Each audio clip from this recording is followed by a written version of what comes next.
Welcome to the Winds of Chaos, the Dungeons & Dragons campaign where you can influence the course of the game. You can harness the Winds of Chaos, this nefarious force of change sweeping across the lands of Gondara, by donating bits during the stream to help or hinder our heroes. For 300 bits, our heroes may find a useful, mundane, non-magical item. For 400 or 500 bits, you can buff the monsters that our heroes are facing with a minor or major mutation, respectively. Special thanks to our community's very own Bo the Distance for creating the random monster mutation table that we roll on for these redeems.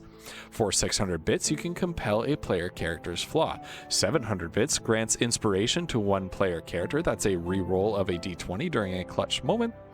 And for 800 bits, you can make Flutter die roll on the Wild Magic Surge table, our community's favorite. Flutter's character, Kiona, is a wild magic sorcerer. That means that she doesn't have full control over her arcane powers, and every now and then, well, you'll just have to wait and see what happens.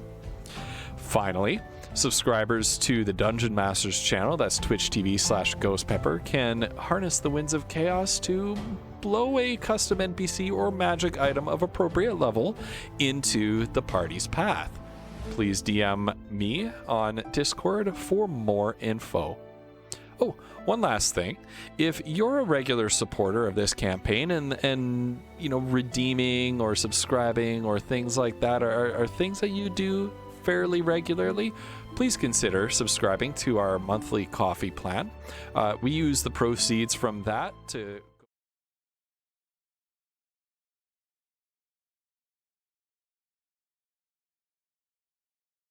Hello. They could only hear us for half of that. Excellent. Hi! Hello. You guys are amazing, and thank you so much for that hype train, you guys. Ridiculous. Oh my god. Has it been that long, though? Holy cow. 2 years. Oh, right. 2 years. Right, Sugar Eyes. It wouldn't be a Flutter stream if it wasn't muted. Oh my goodness. Thank you, Phillips. You guys are so sweet. You guys are amazing. 29 months. 29 months. Was that possible? Were you, What? were you one of my first? You were probably one of my first ones. I was a founder. Yeah, he's got the founder badge. Founder badge? Yeah. Got that founder badge. Amazing. Oh, dang it, Megan. Oh. All right. Yeah, she doesn't need a founder It is badge. true. Striker will be able to always pull that one out. It's true. It's true. Oh my gosh, you guys. Oh, how many bits was that? Oh my gosh. Shawgrass, wait. No, don't. No. Don't even think that. Oh, no. Oh god. How awful. It's gonna be. So we don't even know. Thank you, Vinyl. We don't even know. Thank you, Vinyl. Dude, you better not be gaming this so you can just Guys, major right? monster mutate Right? one of We our don't even fights, know what's you son of a happening. bitch. We're like, oh, we're gonna travel. So cool, yeah. Oh No, my God. guys, I was just gonna say how excited I am to be back for D&D, and then Ghost Pepper points out the major monster mutation that's gonna be thrown in our faces. Our GM is literally gonna major monster mutate on us. Oh my god. I'm like, all right, Flutter, here's $5. Thanks. Yeah. And roll a new character.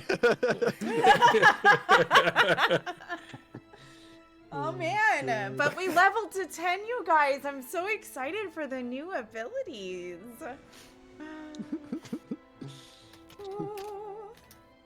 Yes, yeah, did you guys know? We're level 10, baby! Got level 10. Yeah, that last glow emote is time. amazing. Level 10.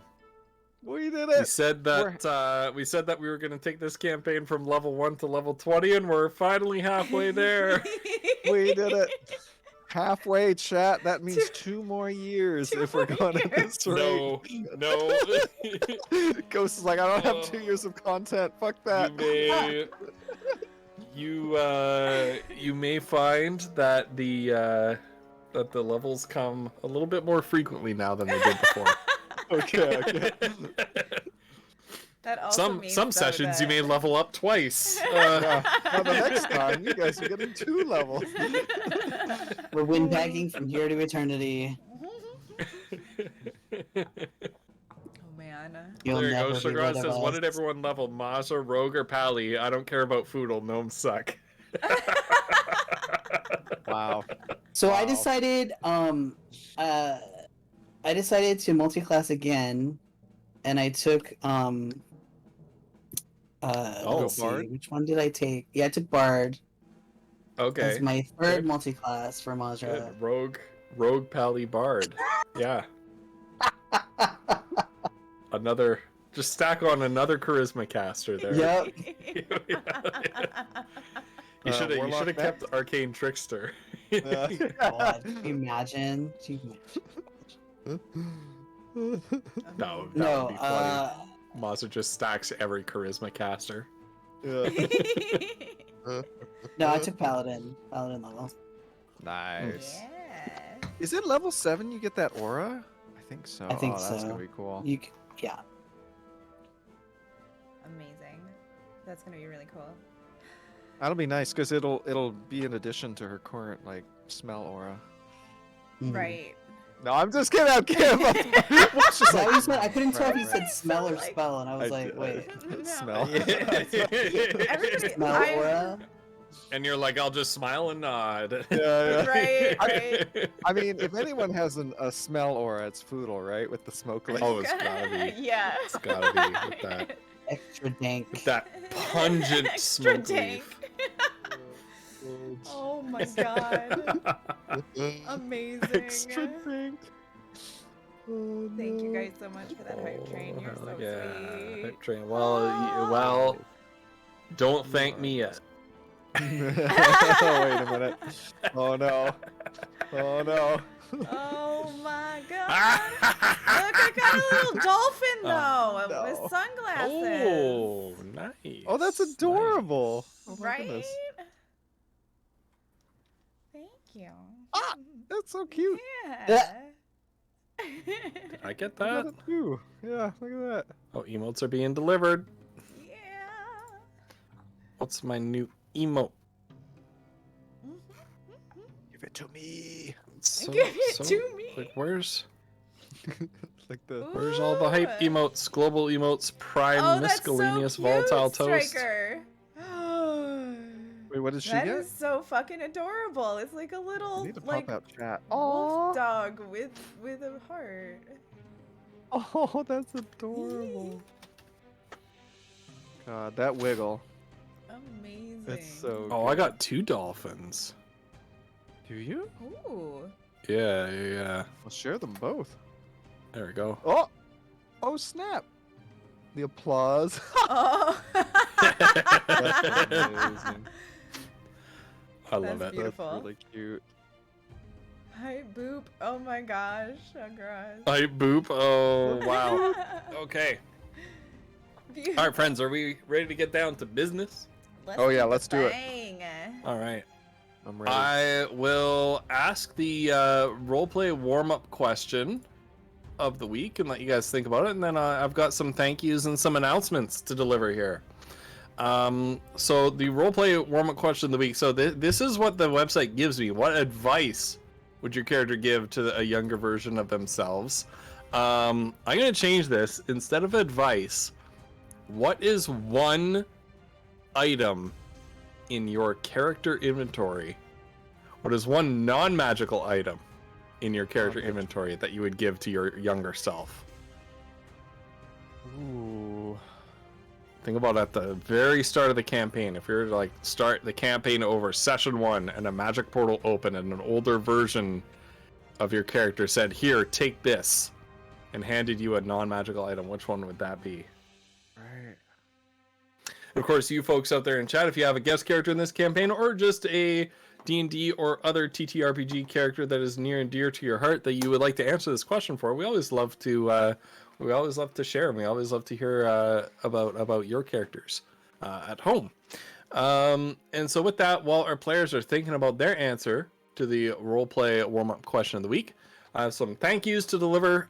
First thank you goes to our coffee subscribers, Bruce Campbell Soup, Bard Owl, and ATM Zero. So thank you so much for your continuing support of this campaign. It's thanks to your generous contributions every month that we're able to have some nice things like music that you're listening to right now, like some of the advanced subscription features on Roll20, like the World Anvil, where Wolf posts the recaps and I post some world building materials about the world that we are living in. So thank you all so much for that. Remember, Andrew, Bard, and Bruce, to use your coffee membership rewards every month. Preferably the Monster Mutation or Wild Magic Surge. Those ones are my favorite. Yeah, those are my favorite. God, Of course. not like this. Second thank you is to Starborn Striker and Bow the Distance, our resident rules lawyers, for always keeping us on the straight and narrow-ish during gameplay. If we have a question that relies on us sort of going back and looking at the rules, they take care of it for us, and we really, really, really appreciate that, so we can keep gameplay flowing.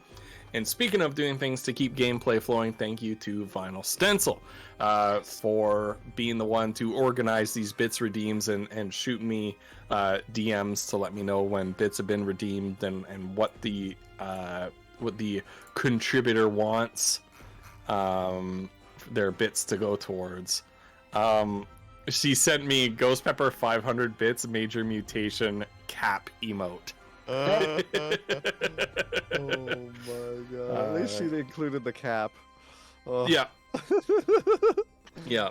Well, it's for me to decide whether it's cap or non-cap. Oh god. Finally, thank you to all of you in chat just for being here, for enjoying this story with us. We really appreciate each and every one of you in this community, and it's been a wonderful experience running this campaign for you. None of us had ever streamed D&D before. Many of us had never played D&D before, and this whole campaign has been incredible. So thank you for your part in that.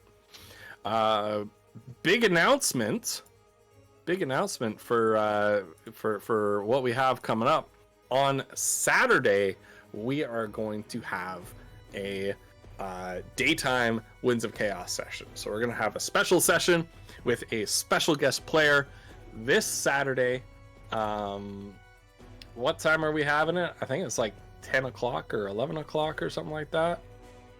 Let's see. Is that when we said it was? 10:30. Yeah, 10-ish. 10-ish. EST. There you go. 10-ish. Was it 10 or EST. 10:30? I don't 10, remember. I think we were meeting at 10, so probably 10:30. Oh, that's we would fine. start, Okay, right? yeah. That was the. Yeah. Yep. Something like that. This is how well organized we are. But keep an eye out on the Discords. I'm pretty sure in terms of the rotation, we were on my channel last time. We're on Fluttered Eye's channel now, so it should be on the Cauliflumps channel. But right. you might not know that. So I'm ready. So tune in at 10:30 ish Pacific to probably Cauliflump's channel. People want to know who the guest is. I'm going to keep that a surprise. Look, Keep that a chat, surprise we don't because even that's know another who thing the I haven't guest arranged is. yet. There's a guest player. No, I'm just kidding. I know who the guest player is. We've been in talks. We have a character sheet all made and ready to go. I just wanted to keep the bit going. Wouldn't it be better to drum up excitement? Well, the guest is somebody who is often in our community for a very long time, is a lover of Japanese film and also of whiskey. Those are your clues. There you go. It's not Bard Owl. Bard Owl already guessed it. So, our role play. Yeah, Shograz knows. Yeah. Our role play question of the week: what non-magical item would your character give to a younger version of themselves? Let's hear it, friends. Who wants to go first? Foodle can go first. This one's pretty easy for him. He would give himself the healer's kit in his inventory. It is a nice. non-magical item that could have possibly saved his best friend's life. Good one. Good one. Yeah. That Good one. hurts. Yeah. One of those. Anyway. Ouch. All right, who's next? I think Kiona doesn't really have many non-magical items in her inventory. So To be fair, she is like a magician. like so. even the tartan saddle blanket she's got has like a plus to it's they're all magical items. I think, and this is I don't know if I really want to give her this, but because I think it could just make her mad. But I have the story of a Mordecai in my inventory. Ooh. And Right. I feel like she would maybe start getting some idea of things in her head if she knew that story earlier. Somehow. Oh, jeez. But it could also just drive her mad. I don't know. Yeah, I'm Monka-esting right now. All right. Mazra. Unlike Kiona, Mazra has a bunch of crap in her inventory laying around. But she'd Same. probably give her, she'd probably give herself a hefty bag of gold. Oh, If that that's can be counted as Wait, that's one brilliant. item. Somehow I felt like that's Just the- a couple hundred. Oh, that's genius.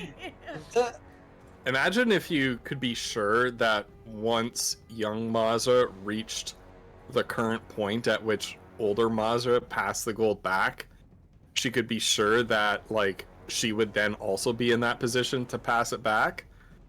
It's like what you could do with that money is just like keep passing it back Oh my and like God. do something with it to earn more money and keep passing more money and more money back. And then Mazra's just like, I have a multiverse infinite money printing machine. Holy shit.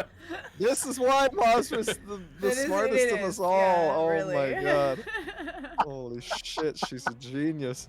Oh my Woof, you're a goodness. genius. Oh my god. But I feel like Mazra wouldn't like give all of her money back to her younger self because she'd just be like, you know, you gotta earn some of it too. Yeah. Mhm, Like, here's a percentage of Yeah. my money. Let's see what you do with it. Yeah. Oh, Peter. Thank you Peter so with much. the sub message. I can't, is this a dig?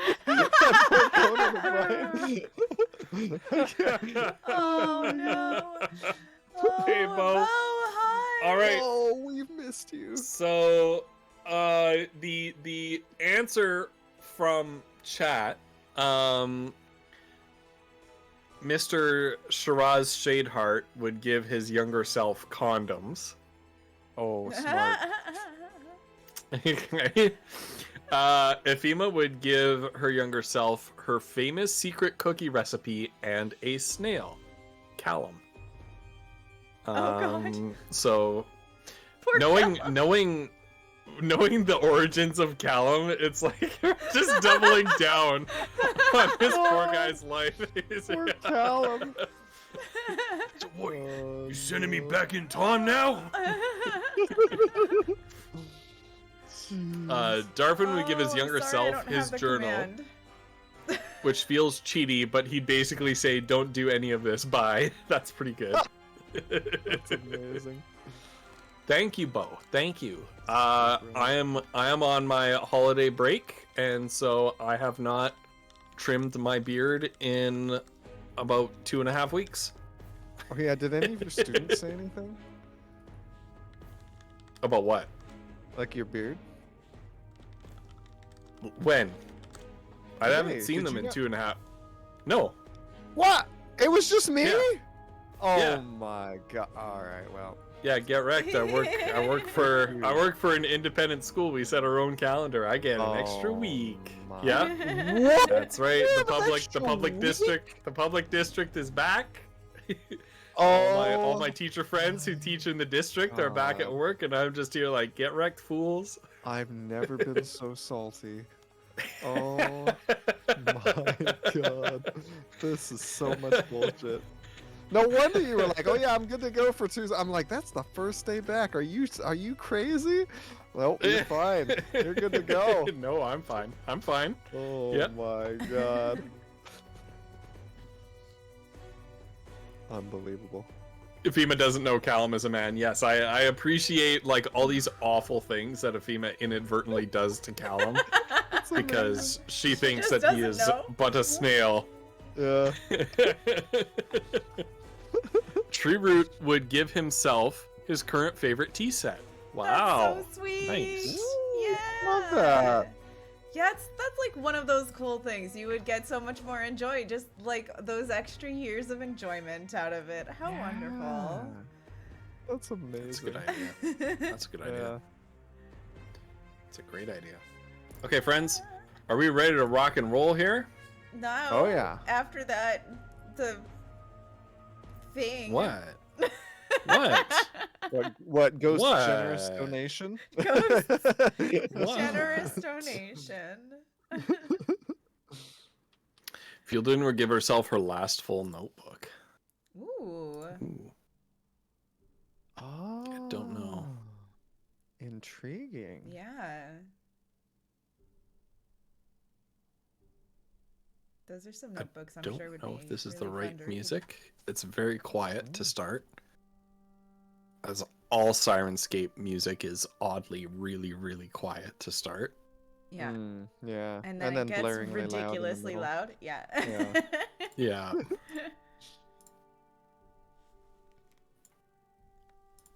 I've got to do what Collie does and just use the freaking Mountain Blade playlist that I sent him. It's pretty great. I'll say that. It is nice. Mountain Blade music is so good. Oh yeah. All right. So, if you type exclamation WOC Winds of Chaos recap in chat, that is WOC recap, you'll get a link to our recap page where our very own Woof posts recaps of our previous sessions. But basically, to make a short story short, hopefully, we are picking up just as our caravan is finally leaving Lysantia after wintering in the capital city of the Kingdom of Cormantia. You have heard vague rumors coming from the north of the dwarven realm of Zwergenheim, where the dwarves have unearthed some ancient artifacts and are kind of parading them around and sort of showing them off to all who are willing to see. Certain items that sound very similar to other artifacts that you encountered in the last dwarven hold that you visited in Duroman. including a gold-trimmed red lacquer box. You've also been hearing rumors coming from the north, stories and intelligence reports from various scouting parties of the Bloodfoot Reavers becoming active once again after you gave them 1 or 2 sound thrashings. They retreated back into the mountains, but it seems that perhaps under new leadership, they're becoming active again and raiding the roadside. And so there are a couple of reasons for you to choose to travel northward towards Zwergenheim. And so that is, for now, what you have elected to do. So the caravan, we ended last session with a big parade as the grateful, mostly grateful citizens of Lysantia saw you off with thanks in their hearts and on their tongues for your contribution to keeping their kingdom safe. Pretty soon, as you leave the capital region of Cormantia and travel north, this time up the northwestern end of the country, you begin to see that the splendorous and kind of bright and happy and pastoral southern reaches of the kingdom around the capital don't necessarily extend all the way north. And where Cormantia to you seemed to have been perhaps a haven from the destruction wrought by the Goblin War a couple of years ago, you are beginning to see the aftermath of that devastating conflict upon Cormantia itself, the further away from the capital that you travel. The highway to Zwergenheim passes through the craggy and treacherous Stormspire foothills. In years past, it was a much safer road to travel, but the Goblin War has taken its toll here too. Between the fall of Amortica, the mounting isolationism of Zwergenheim, and Cormantia's economic struggles, maintaining the road has ceased to be a priority for any of the realms connected by it. Landslides, unchecked vegetation growth, wild animals, and rampant banditry make safe travel for the caravan a long and arduous affair. The chill winds of the cold Cauliflump season have given way to the cool and soaking rains of Peppernalia, season names that were chosen by our community way back when this world was first being built, churning up the packed earth of the road into mud and eroding its precarious slopes. So you are expecting that the journey to the great citadel of Vorderfell, the gateway to Zwergenheim, will take 9 days under the current travel conditions.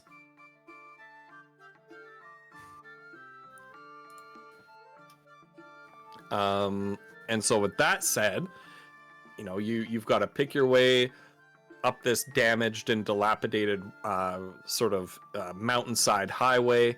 You might need to go off-road. You might need to detour a few times. You're expecting it to take you 9 days. While you're with the caravan, you can each spend a little bit of downtime. And I know Cauliflump's had an idea for what he wanted to do with his downtime. So why don't we start with that? All right.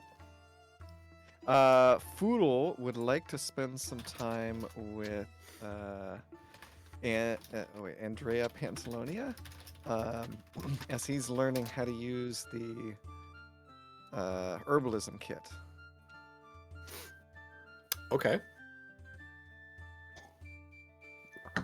And so as the caravan is trundling along on the roadside, it's never moving faster than perhaps a jog. especially with your short gnome legs. You might have to run to catch up to certain wagons in the caravan.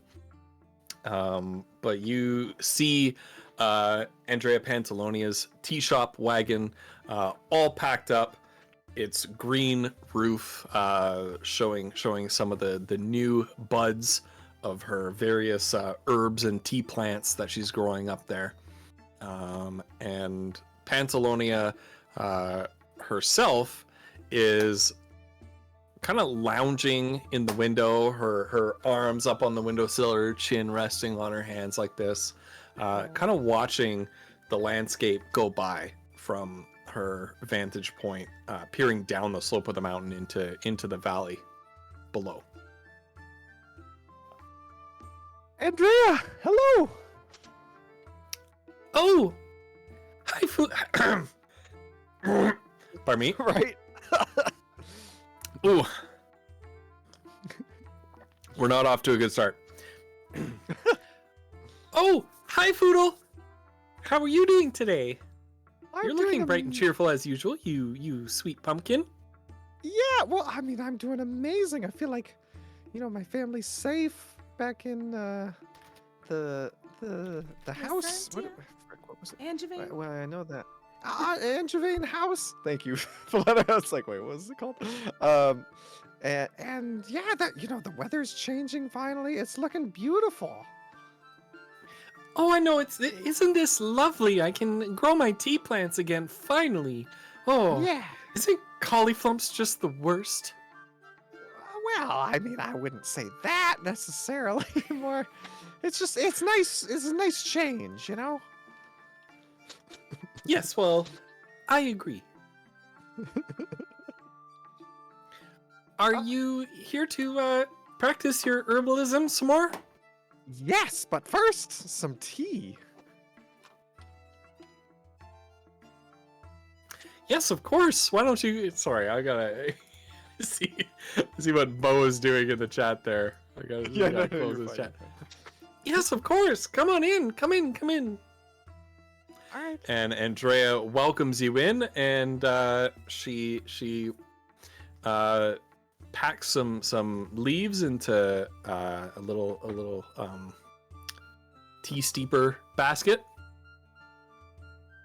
Oh, thanks to cauliflumps, I'm afraid I only have some dry leaves for you. Some that I preserved from last season. The new ones should be coming in soon. Oh, okay. Well, you know what? I bet it's still going to be delicious. And then she slowly pours, and Andrea has mastered the steeping of tea like it's an art. And she slowly pours some not quite boiling water over the tea leaves, making sure to soak each one as they drip through into the glass. And she kind of counts silently to herself, and you can almost see like the gears turning in her head as her brow knits as she's concentrating and looking at the color and counting in her head for how long she should leave it in. And then she pulls the steeping basket out and hands you your perfectly brewed and steeped mug of tea. Andrea, this smells delicious. Oh, I've been thinking, I don't know if we've ever talked about this before. We're heading to Zwergenheim. Have you ever been? Do you know anything about it?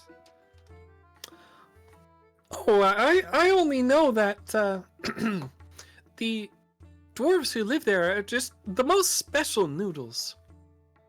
Oh. They're such friendly people. I've met a few in my travels. I've never been to their home before, but they're always very friendly and warm and kind. Well, that's amazing. Yeah, just like what you would expect of the dwarves, right? Yeah, I mean, that's what I assumed. I mean, they've always been very nice to me. Some people say that the dwarves are very grumpy, but I don't find them grumpy at all. Maybe because I'm so short like they are. She giggles a little bit. Well, then I'm gonna be just fine, huh? Well, I suppose so. You sweet noodle. And she boops you on the nose. Foodle just laughs. Well, I guess, we'll find out more when we get there. And while you're laughing, she turns away to grab something, and she spins around, and she's got like her chalkboard pointer in her hand, and she slams it down on the desk, and she says, "Okay, time to learn." Okay. And she, with the chalkboard pointer, she moves your teacup to one side, taps the desk to motion for you to put your notebook on the desk, and then she flips a recipe board behind her around, and there's a whole lesson already written out on the Nice. chalkboard waiting for you. She was prepared. She was very prepared. She's waiting for you. Oh, yeah. So Foodle, I would like you to do a simple intelligence check. Oh, okay. Today's a pop quiz, Foodle. Let's see Oh, how much okay. you've remembered since last time. All right. I got this. Intelligence check. Oh, no. It's Check- technically a check 6, can't but I don't see. think it matters. Yeah, so that was a 6. God. Oh, no. So a few moments later, Oh. we have Andrea kind of leafing through the couple sheets of paper that you use to answer her questions, and she's just like, yeah, I think and then she folds up the papers very carefully and puts them in her apron pocket and says, "Well, the important thing is you tried. Yeah. And you're going to be trying and trying and trying for the Yeah. next 3 days Oh. until you get it right." And she boops you Right. on the nose with her pointer. Right, Foodle? Yeah, of course. Oh, bother. Because you see, if you make a mistake, if you pick the wrong herbs, it can be the difference between, brewing a potion of healing and brewing a potion that possibly kills somebody or makes them bleed out their eyeballs Okay, that seems really bad. or Okay, makes I them gotta bleed study. out their bum or makes them bleed out Oh. their eyeballs and their bum. Oh, no. You wouldn't want to bleed out your eyeballs and your bum, would you, Foodle? No, I mean, to be honest with you, I can't think of anywhere I would like to bleed out. I kind of want to keep all of my blood inside, you know? And that's why you're gonna try really, really, really hard Yeah. when in 3 days' time Oh, you retake this quiz as a lab. okay. Right. A lab. All right, I can do that. I think And you're going Monsters to mentioned test those the before. They're lab. dogs, right?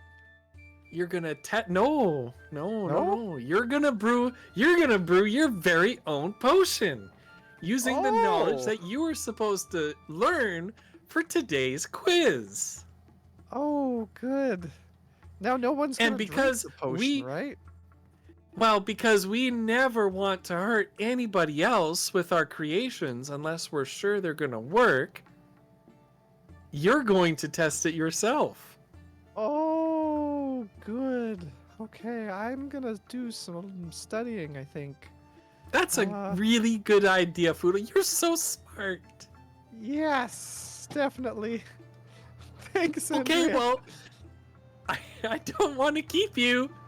Right, yeah. Bye-bye. Right, bye. Oh, no. Foodle has the Monka S face, like this whole time. He's doing like the peepo shake. Oh, shit. All right. What did Mazra want to do?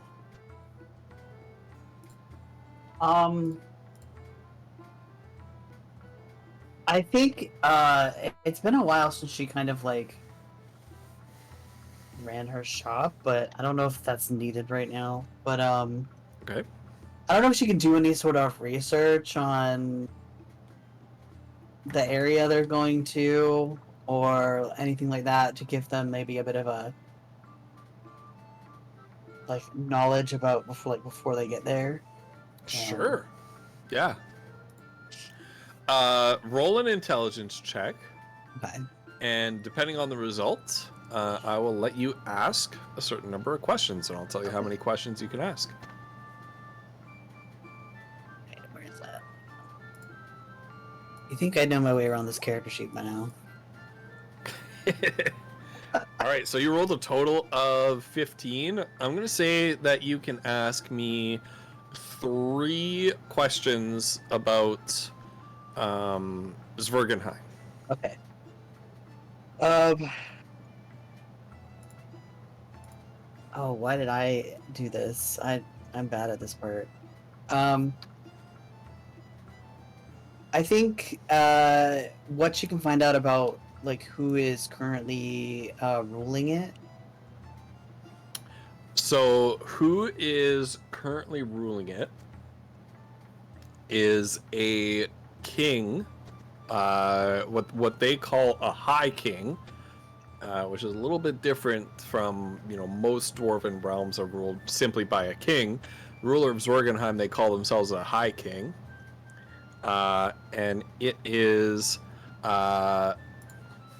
Hold on.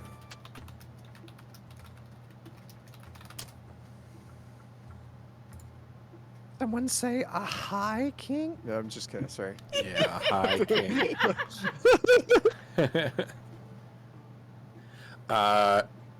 High king named Valdemar.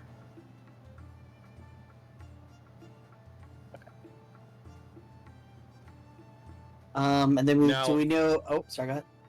Interestingly, in your research of this person, he's only been the High King for about 10 years, and it appears that his predecessor was somebody who was unrelated to him.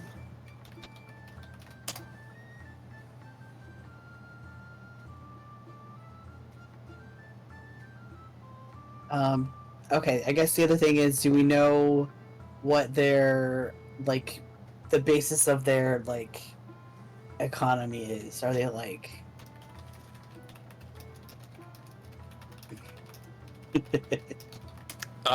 It is fairly unoriginal as far as it comes to dwarves, like mining, crafting, crafting goods out of what they mine from the ground. Interestingly, this lake in their realm, Lake Zwergen, appears to be a hub of economic activity, and there's a lot of like fishing and aquaculture and things like that kind of sets them apart from other typical dwarven realms. And this may not be applicable, but can she dig up any dirt about whatever these things are that they're digging up, or is that out of the realm? Yeah, I mean, there are reports from people coming back. The few visitors allowed into Zwergenheim, and it seems that the very few visitors who are allowed in over the last couple of years, like you could probably like low double digits numbers of foreigners allowed in, but they come back reporting that the High King has been showing off some strange artifacts that they find in the ground. Some of them are exotic crystals that cast light in a kaleidoscope of colors.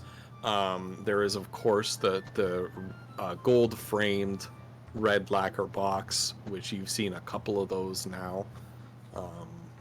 You've never found out what We they still are don't or know what they what's in do, 'em. or yeah. It's driving me crazy. No.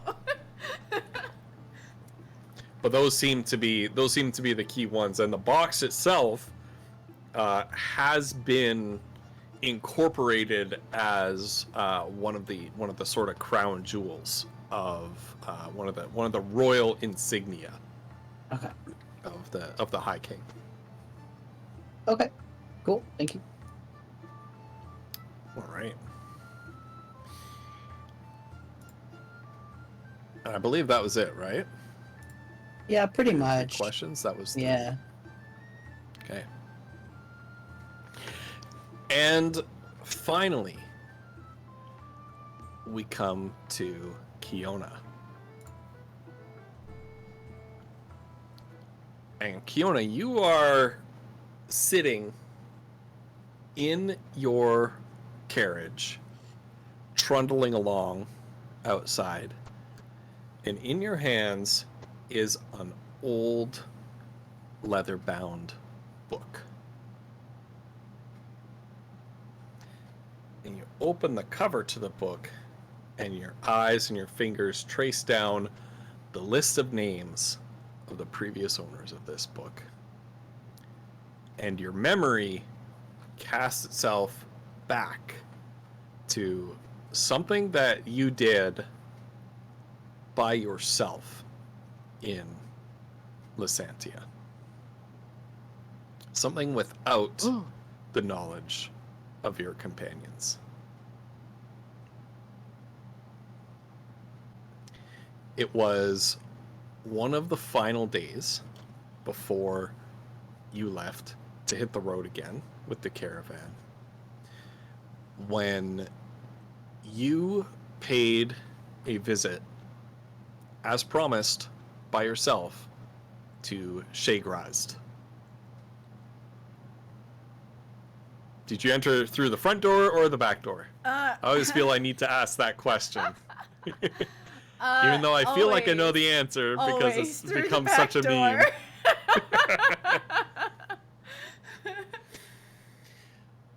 So you entered through the back door, and you get the usual dirty looks and grumbled under the breath comments from Shiraz Shadeheart's sole gnome head chef. And you make your way to his office. And she'll just greet him like, I hope you're having a good day. Just ignore the surliness as she goes by. Yeah. Yep. Also, you can't help but notice as you go by, who is not there to stand in your way with a snide remark or a question about what your business is here, is Tisiphone. She's not working at the bar as she usually is. She's not barring the way to Mr. Shadeheart's office. And I think, is this not the second time that you've come in and Tisiphone hasn't been there?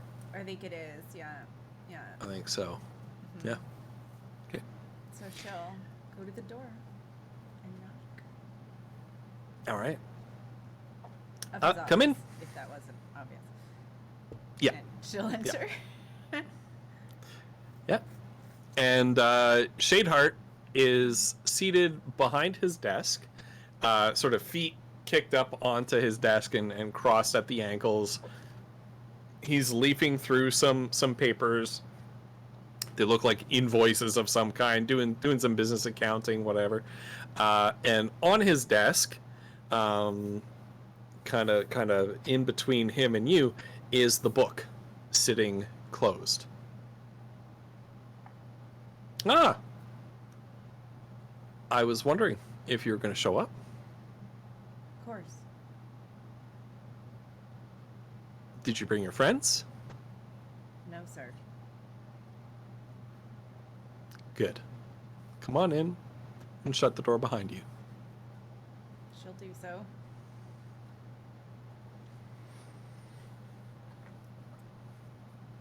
Sit, please.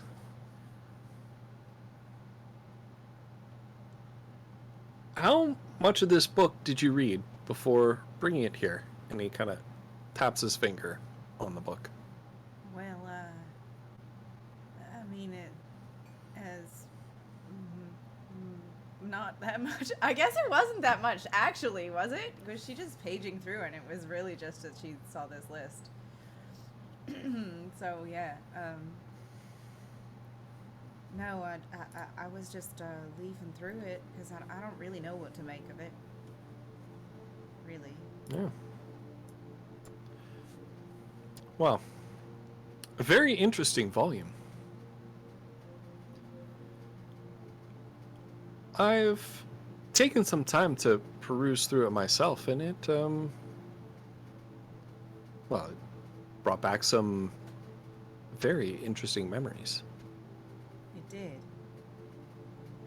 I'm sure you brought it to me for a reason, I did. Just something and about, that reason is... well, those names in there. Mm-hmm. And the ring that I wear, and you told me that you made, or was yours, Mm-hmm. but that matches. So, it's either you or somebody you know, right? Well, I wondered the same thing at first as well. You see, the last time I talked to you, I told you that there were certain gaps in my memory. Right. Well, it appears that everything I needed to fill those gaps was right here in these pages all along. Well, that's amazing. As soon as I opened up this book, I saw the name Shograz right there in the front cover, and everything came flooding back. And the more I read, the more fascinating things became.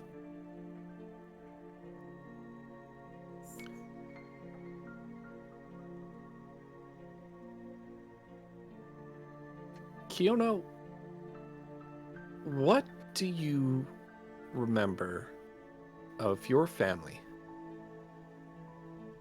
Well, I don't really remember a whole lot, actually.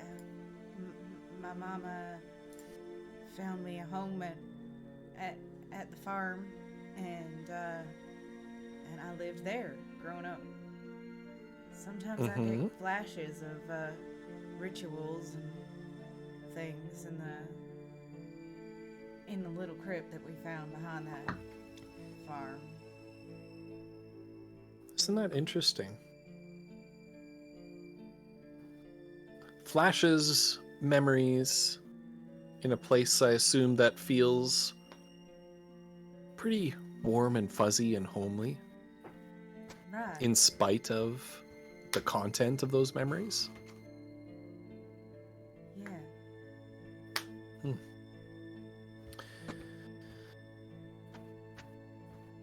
What did you find in that crypt? Anything that stands out to you? Anything that stayed with you? A creature that was me but had no face.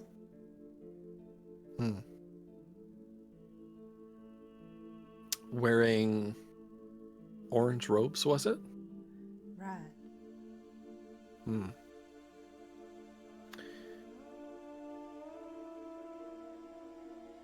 And now you've had other strange encounters on your journeys, haven't you? Right. You've been seeing visions of beings like smoke or clouds with 6 eyes, Yeah. Like you visions said, of the stars. you said you knew about them, right? I knew something about them, but, well, I know quite a bit more now.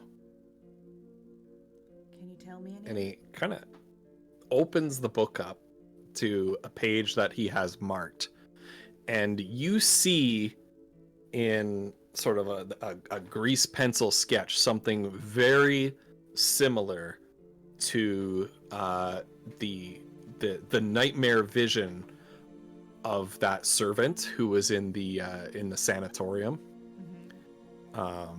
who was of course always afraid to have you in the room. Right. A insubstantial, cloud-like, smoke-like being with 6 eyes set against a starry background. They're creatures who aren't from here. Well, I kind of gathered that, but it feels like the one that's with me is maybe trying to run away from wherever they are from, though. Well, that could be very possible. You see, they're called the Quori. They're beings that come from a place outside of place, and a time beyond time,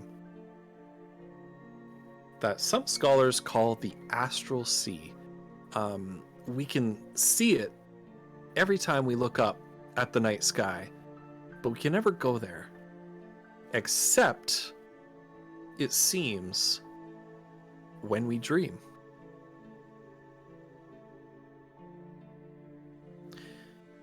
The capacity to dream and send our consciousness to another place, the capacity to dream of our future, in a metaphorical sense even, is really something that separates all intelligent creatures from base animals.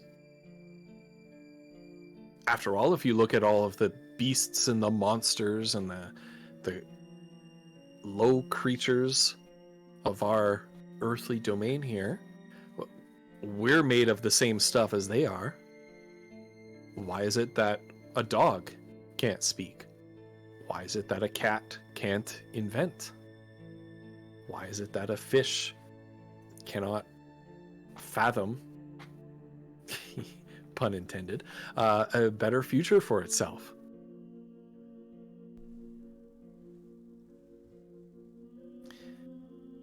When we dream, we send our consciousness into the astral sea. We actually touch the stars, in a manner of speaking. But there are certain creatures who live there. The Quori appear to be one of them. And as it happens, their diet consists of people's dreams, people's emotions. It seems that whatever spark is imbued in us to make us different from all the other animals in this world is their preferred food source. But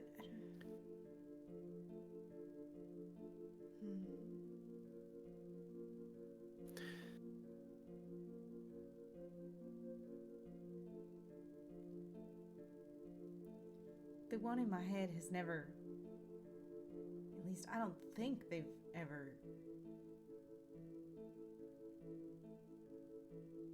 How does it work? Do they? Well, that's the damnedest thing. I'm not quite sure.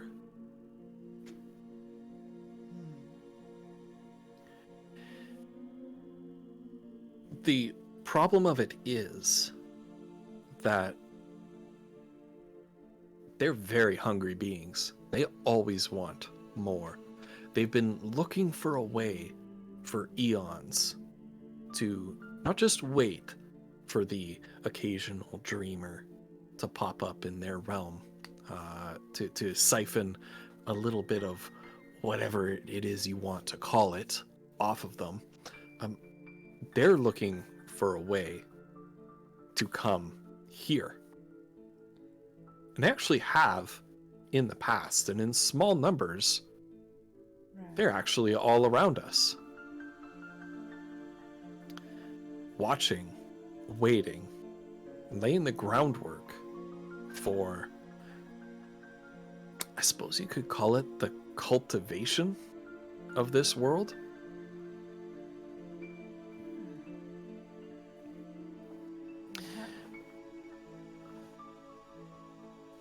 How are we gonna stop it?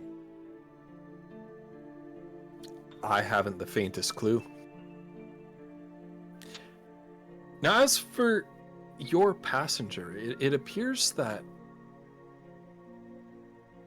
their agents spread around the world embed a larval form of these Quori into a living person, usually a child, preferably at birth.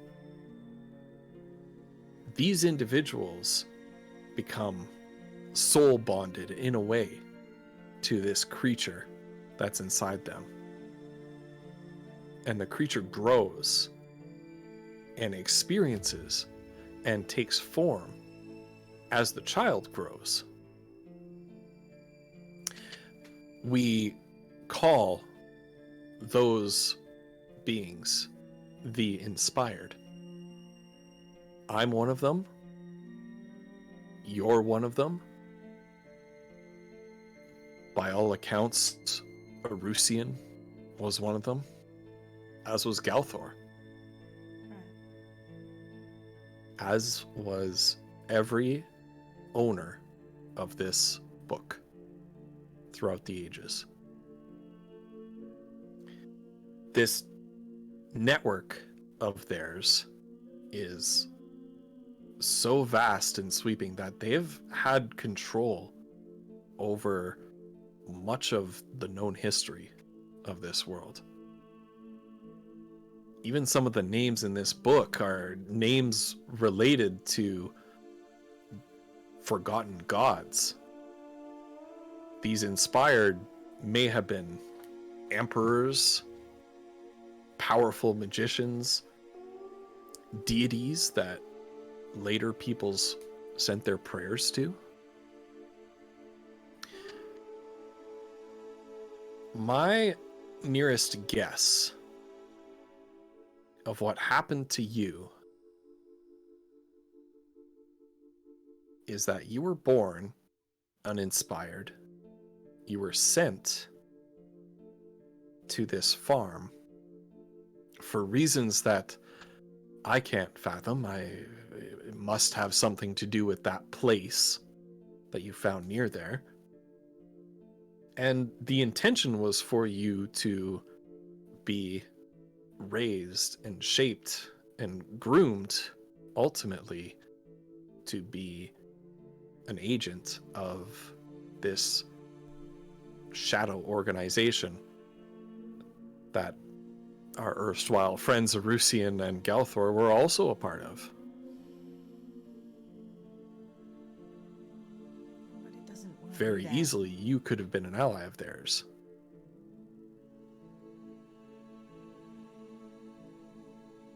Something must have happened along the way that altered the direction of your life.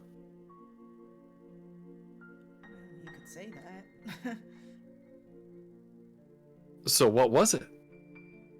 I mean, it must have been the cataclysm when it happened in our home. No. It must have been before that. That was the awakening of your power. Hmm.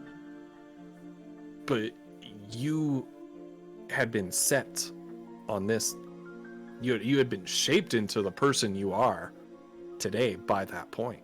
Rika. That was My stepmom, I guess. She got hurt, yes. and they took me into the temple. They said it wasn't time yet, but this is a memory I think I have, but I don't have.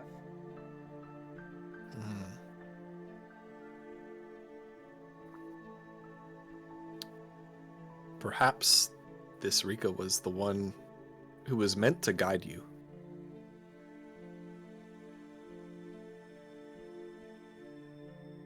And in her absence, you became someone that maybe doesn't fit the plans of this organization. Right.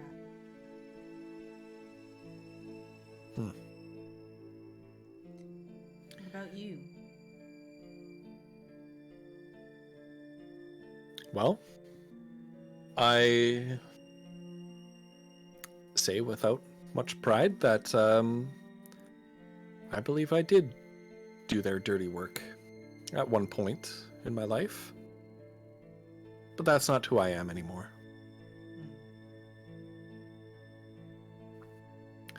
From what I was able to understand of this, at least in my section of the book, here towards the end, and he kind of flips through the pages, frowning in concentration. I must have gotten tired of what we were doing. I must have had second thoughts about my role in this grand historical conspiracy of theirs. And I must have cut myself off from it, left it all behind. It certainly seems like that. It would explain certain things about my relationship with Tisiphone, if you could call it that. She okay? I mean, I guess she wouldn't be. Oh yeah, Anything but. I wouldn't dream of letting Tisiphone go. No, she's as soon as I understood this, I realized that her capabilities were being quite misused as a glorified hostess. I see. Well, In any case,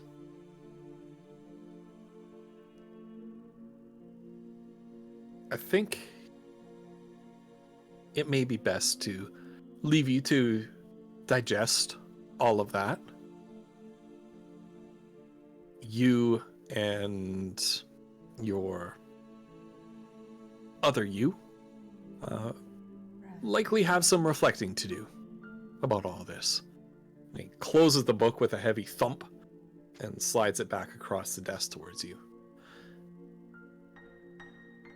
This tome belonged to me at one point. Now it belongs to you.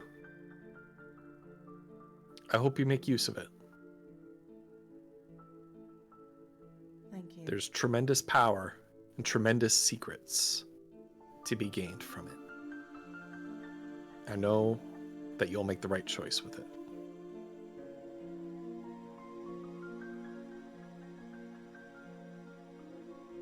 Well, I guess we'll all see, huh? Yes, we will. Thank you, Mr. Shadeheart. We're leaving town for a while, so why not see us? I see. Well, bon voyage. Indeed. I wish you and Mazra all the best. Thank you. I hope your business continues to go well. much appreciated. I hope so as well. And she'll get up, take the book, and leave.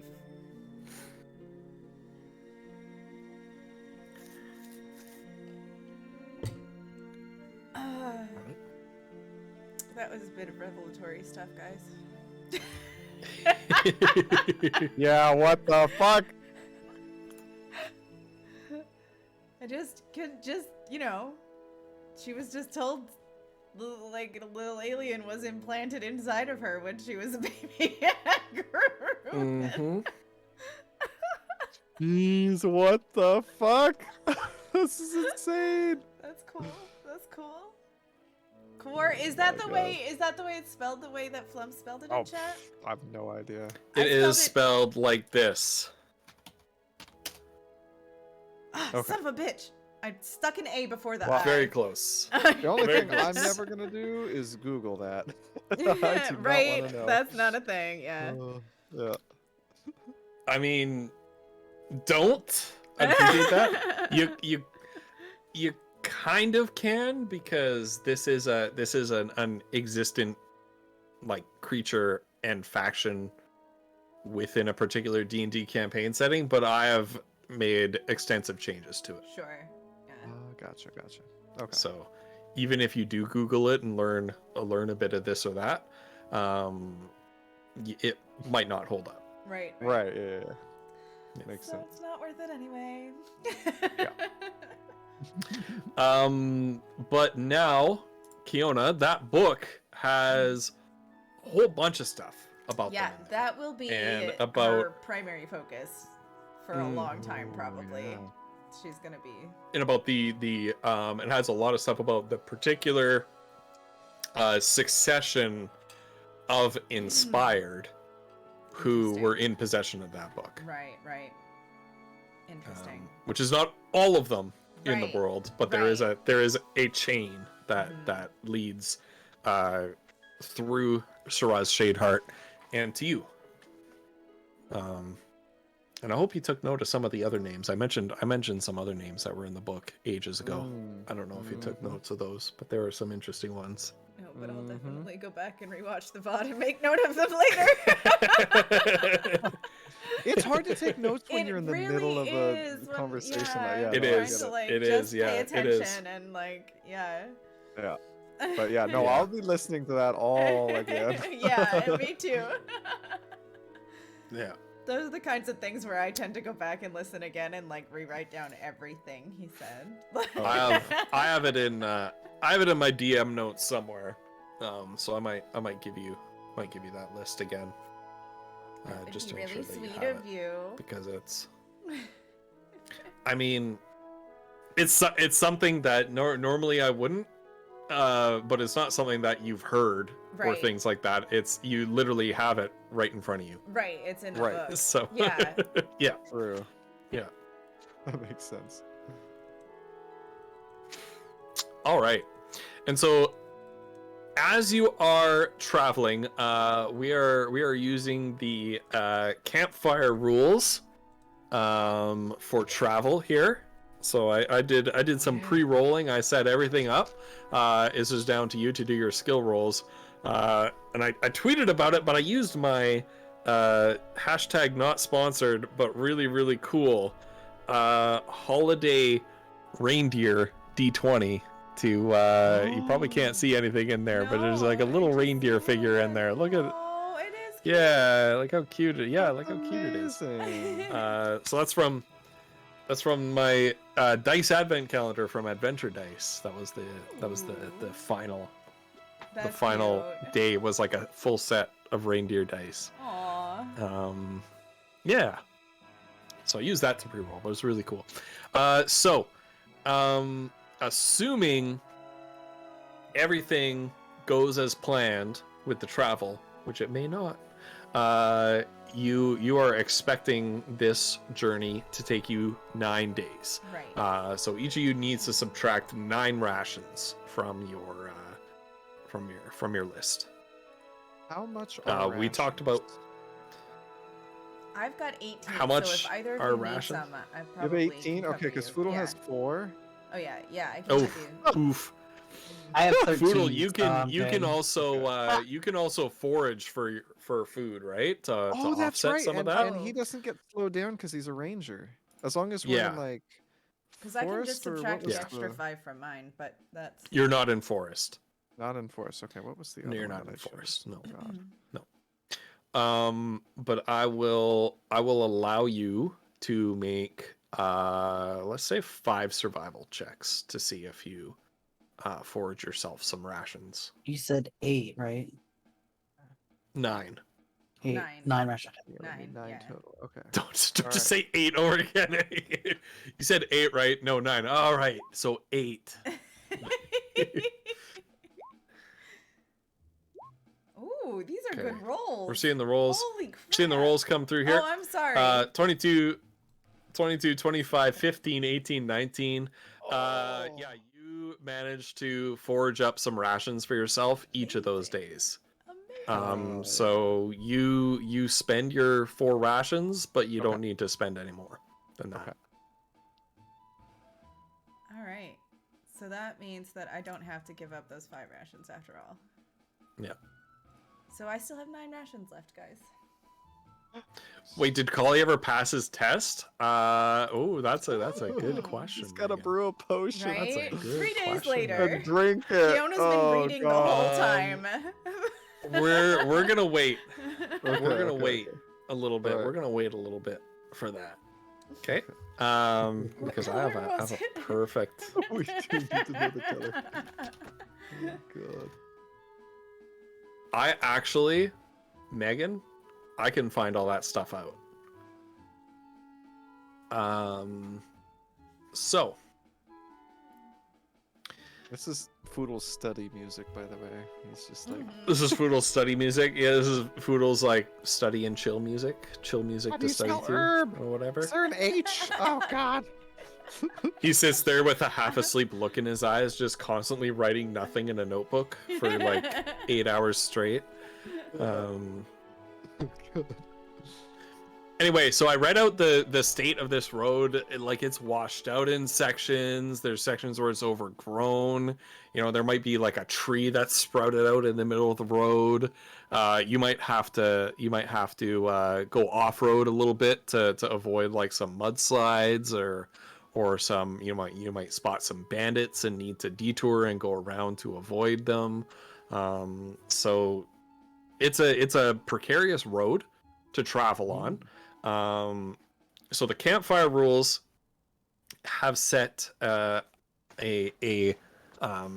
travel DC of 14 because the road is not in good condition and you're traveling sort of on the side of the mountain slopes here, not way high up in the mountains like in Lord of the Rings or whatever, but you're well into the craggy foothills. And the rain is just like, we're talking like early spring rains that's just constantly pouring down, churning up the packed earthen road into mud, causing landslides here and there on the mountain sides. So it's gonna be a fairly precarious kind of trip here. S. So you need for a trip of this length, you need to make 4 successful ability checks before you reach 4 failures. And of course, the music stopped, so I manually started it again, and then the music started again. So there's 2 things of music playing. I at was once wondering right what now. was going on because I thought I was having a things are not stroke. tuned right. I was just like, is there a horn? I was so confused. So 4 successes before 4 failures to negotiate this travel. Who would like to attempt an ability check first? And remember that there are ways that you can secure automatic successes as well, right? Through Yeah. use of items and consumables and things like that. Well, I was wondering, so can Foodle use his Speak with Animals ability to see if you know, the animals in the area, or just it's got to be like a small thing, like a bird, preferably a bird. Mhm. Like if there's any dangers ahead, or if they've seen any like small groups of people sneaking about, that sort of thing. Okay. Right. So yeah, one day, early in the up into the Stormspire foothills, you're traveling along with your companions, and you see a little chipmunk mouse kind of creature perched up on a rock, who's just snacking away on an old seed.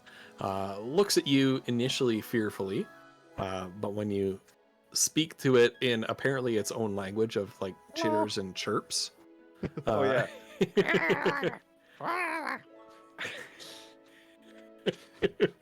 I don't know what squirrels sound like, Frank. just gonna... No! They That's sound a like that's a an- squirrel. An I don't know. 89-year-old woman that's been chain You- smoking wait, their that's whole a lives. squirrel. That's what they you, sound wait, like. wait, hold on. But you didn't say a squirrel, Somebody- did you? It was something else. It was like a small mouse or rat or something. Frick, I can't remember. Yeah, like a mouse or chipmunk kind of Right. thing. Yeah. Right. Oh. Yeah. God. Okay. Yeah. But I can't freaking. I don't know. Squeakity squeak squeaking. That's all you gotta That's say. the one. There you yeah, go. yeah, That's, yeah, that's yeah. what Foodle says All after right. it stares at him for a couple minutes.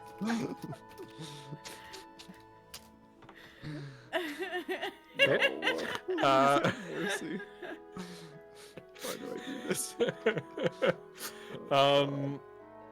Yeah, and the chipmunk kind of looks up at you, is mowing down on its seed, and it kind of looks up at you and says, like, "Mean giant creatures up ahead." Oh. Well, thank you so much. Do you know how far? Half a day? Quarter day? 2 days? And it just looks at you like really confused, like it can't process that. Well, thank you so much. And Foodle's gonna give it. It's like, some what's a day? nuts. Right. Oh God, Megan.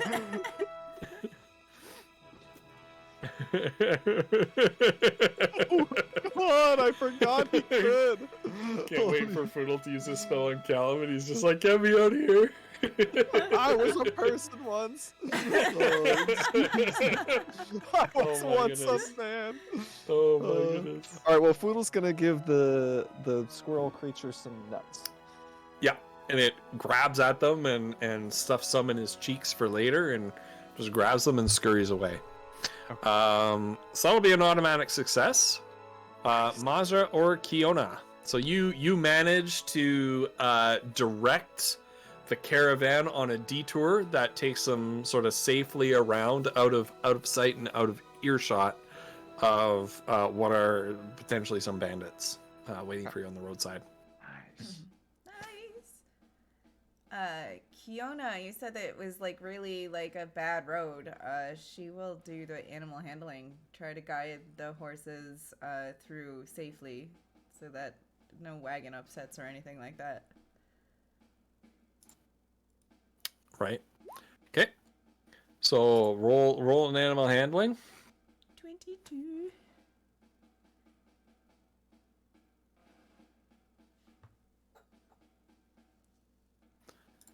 Hell yeah. Yeah. So on about the third day of your traversal, while the other two are scouting ahead, all three of you are scouting ahead, and you found a particularly treacherous piece of a stretch of road where part of the road had washed out down the slope. There are like big potholes in the road, vegetation growing treacherously, and you realize that the caravan draft animals are going to have a really hard time. And so while the other two go off ahead, Mazra and Foodle, to continue scouting. You kind of wait there for the caravan to catch up to you, and you assist in helping the draft animals negotiate the crossing here. And you managed to do it without any wagon wheels slipping over the edge and potentially careening down and needing to be lifted back up or anything like that. So you managed to, you managed to prevent any delays. All right, Mazra, that's 2 successes. I think what she'll try to do is she may try to use her, I don't know what skill for this, but maybe Tinker's tools to help make sure that the wagon's like doing like maintenance checks and continual upkeep on them. Right, yeah, because this kind of rough terrain is going to be pretty bad on the wheels and the axles and the suspension and things like that. Yeah. All right. So make a tinker tool check. Hopefully this doesn't go horribly. Oh, good. Oh, Okay. geez, you guys. Yay! Oh, it's happening. I've been I really wearing need last to. while. I really need to play with the difficulty class and the campfire, because Suddenly it's an like earthquake you happens. Listen, Well, you're we're really actually good at beating- specific things, but when we get into battle, no. these things are useless. No, you guys are actually beating what would be the difficulty class for It's Raining Fire right now. Like, Oh God, what? That's So- a thing? yeah, oh yeah, that's in there. Jesus. So I'm gonna need to play with the difficulties a little bit because this is too easy for you. Okay, but that's okay. I don't mind. We're seasoned. Yeah. All right. Level 10, baby! Just get level 10. Yeah. Yeah. So you continually, as the days progress, you're especially sort of mid journey, you're paying a lot closer attention to the state of the caravans, wagons, and carriages, the harnesses for the animals, things like that, because you're anticipating seeing wear and tear, and you are seeing more and more wear and tear, and you're able to use your sort of business like accounting brain to schedule some maintenance when the wagons all stop and kind of triage, like, this wagon needs attention first, right? And what repairs need to be made for to continue the journey the next day, which ones can wait, to spare your resources. And you manage to keep things moving along from one day to the next as a result. Okay. And then we come to day 8. And it's open season for any of you again. Okay. Can Foodle try some tracking? Wait a minute, hold on. Foodle spent some time turning Spydrew back into Andrew. Could Foodle use like Andrew as sort of like a, I don't know, like a bonus to his like survival check as he's trying to lead people through the wilderness, through the mountains here?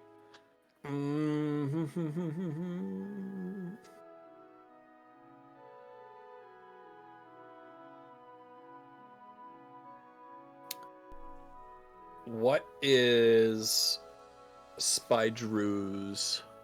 Let me take a look at his sheet. Yeah. But it would be Andrew. Andrew, not Spydrew. Yeah, you're fine. So I was used to him being a spider. Oh, I know, it's been a while. Foodle's like, no, he's not a spider. He's an owl. What's your perception? Foodle's perception is +7. Yeah. Passive perception is 17. I don't know if that helps. Actually, this is what we'll use. The owl has the ability keen hearing and sight to gain advantage on perception checks that rely on hearing or sight. I'll allow you to transfer that to yourself Oh, okay. All right, so Foodle's gonna keep an eye out and an ear out For what? for dangers ahead on Okay. the road, probably. Okay. Okay. So we'll do advantage as Andrew is helping him keep an eye out. Oh, Fucking yes. natural 20, baby. Amazing.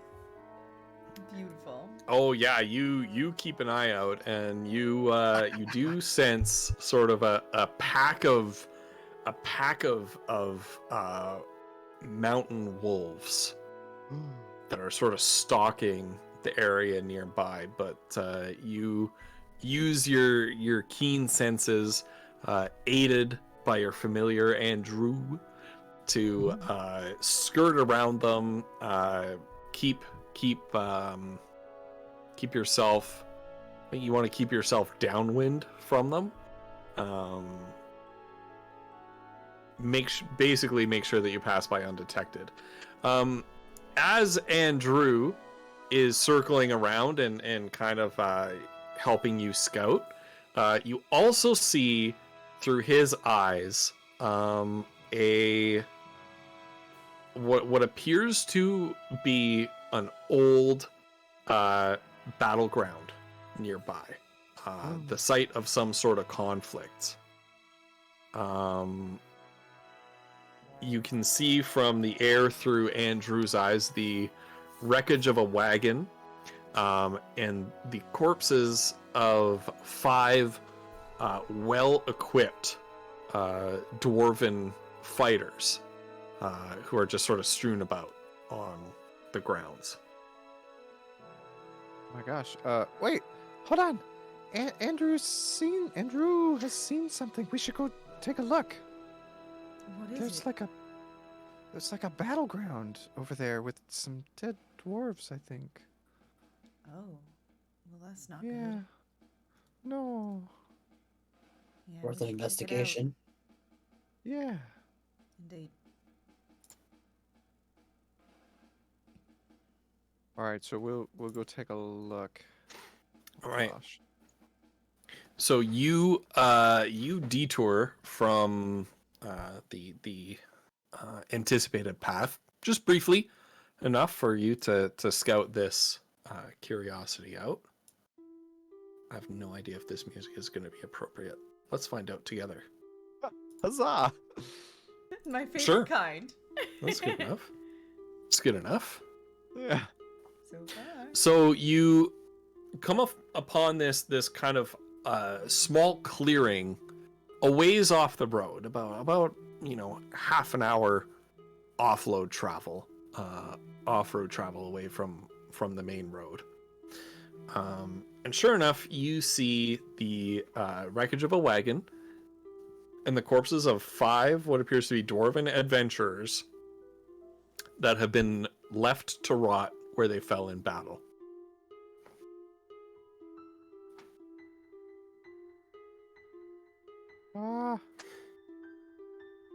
We tell how old the corpses are? You can investigate the corpses if you like. Sorry, what were you gonna say, Cully? Oh, that's what he was gonna say. Okay. maybe Mazra will ask Boodle to give her a hand since he's like a hunter and maybe he has some knowledge of that kind of stuff. Yeah, Foodle's okay at medicine. If that would help. Yeah, you can roll a medicine check. Yeah, you know what? Let me take a look at some of these wounds. Oh wait, that shouldn't be an advantage. Sorry, 12. Okay, well, we'll just take the 12. Foodle, looking at these corpses, kind of examining them a little bit in detail, you estimate that these dwarves have probably been dead for at least a week. They've been left out in the rain. Their bodies are soaked through. The lifeless flesh is bloated. Is this kind of like sickly white gray color to their skin. As for cause of death, it doesn't take a medicine check to realize that the, gigantic slash across this one dwarf's chest, using like a large bladed weapon of some kind, is probably the cause of death. I As think for it's the slash. yeah, I think this killed them. Yeah. Don't worry, Mazra, I got it. Yeah, according to your extensive medical education, you realize that dwarves are in fact weak to having their chests cut open. Yeah. Yeah.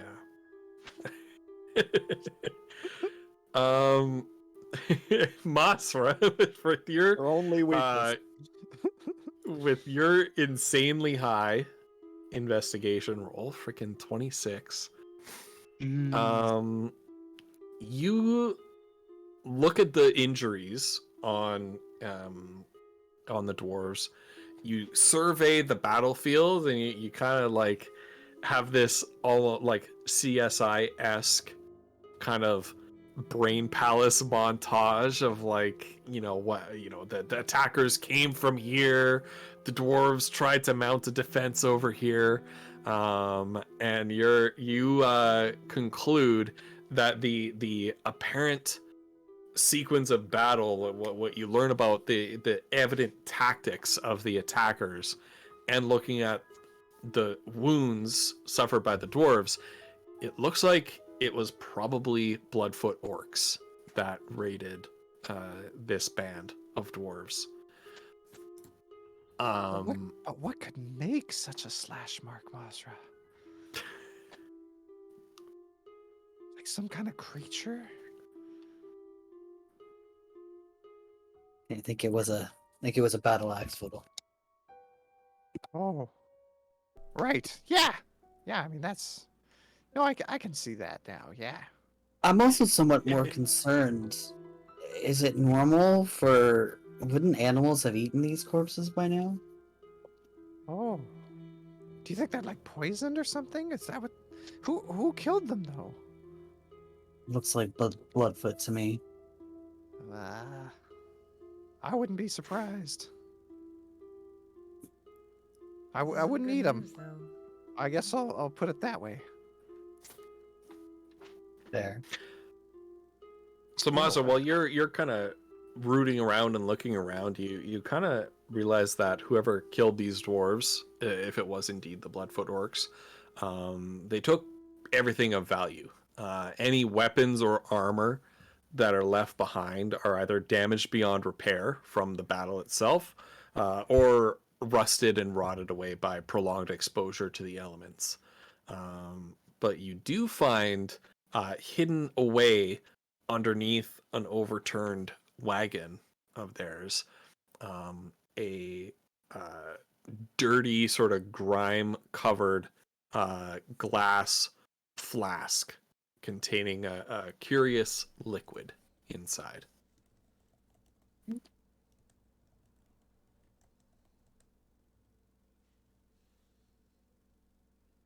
Can I tell by looking at it? It's you mean like it's some kind of a potion or just? It looks like some kind of a potion to you. Got it. Yeah. Got it. Certainly doesn't look like a flask of cheap wine or anything like that. Mm.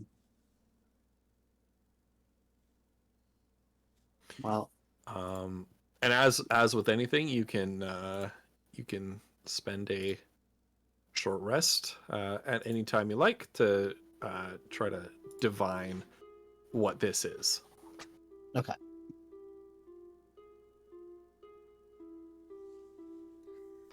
Well, it doesn't look good for whatever we're gonna find ahead. We should be careful. It probably means that they're patrolling around. Yeah. I'll keep an eye out. Andrew, you know what to do. And Andrew's gonna go up, probably 80 feet, see if he can get an eye. Sure. Are you looking through his eyes? From time to time, yeah. It's sort of on and off. Okay. Yeah. Roll a perception check using Andrew's perception skill with advantage, All right. just to see what you see up there. Yeah. Whoa. You don't see any sign of the attackers.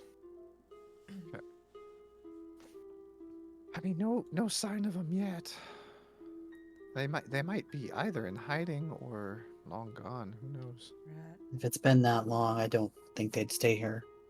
Yeah. Just have to keep an eye out, I guess. Yeah. We don't see anything looking through the area that they might have left behind in their wake, or Nope. Maybe The elements, the rain, the wind has washed away any signs of where they came from or where they went afterwards. Yeah, sorry, Mazur. After a week, it's hard to tell. that's how it goes. It's a good idea, though. All right, wish you could alert the caravan too, Yeah. so everybody knows. Yeah. Right?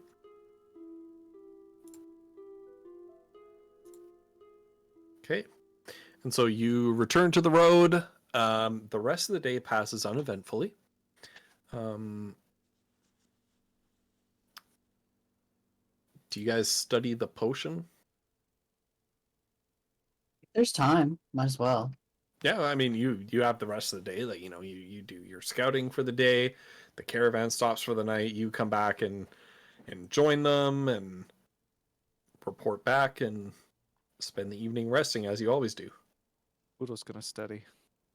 Fiona's got her face buried. He's in gonna a book. study. Okay. Yeah. Oh, God. Okay. Foodle, roll an intelligence check for me. Okay. We're on normal. Oh! That's a 3. All right. Oh, she's gonna be yellow. When you brew your potion for Andrea, you will be doing a nature check at disadvantage. Oh no. Okay. As you study this, study your notes and your supremely and unwarrantingly confident. Mm-hmm. Yeah, You know that feeling from back when you were in uni and you are filled with a sense of dread because you feel really good about the exam that's coming up. Yeah. Foodle doesn't feels have really that. good about the Yeah. exam coming up. Yeah. That's never a good and sign. he's too foodle to feel any sense of nagging doubt about that. Oh yeah. Absolutely. Oh boy, here we go. Okay. Yeah, so taking this potion that you found, sending it around town. You may have taken it to Nesta Kane to take a look at this potion. You may not have. Maz is already saying no. I was gonna say, freaking better not. Surely we found somebody else by now. I am just going to I should have actually made this in Roll20 beforehand. I'm gonna add a handout.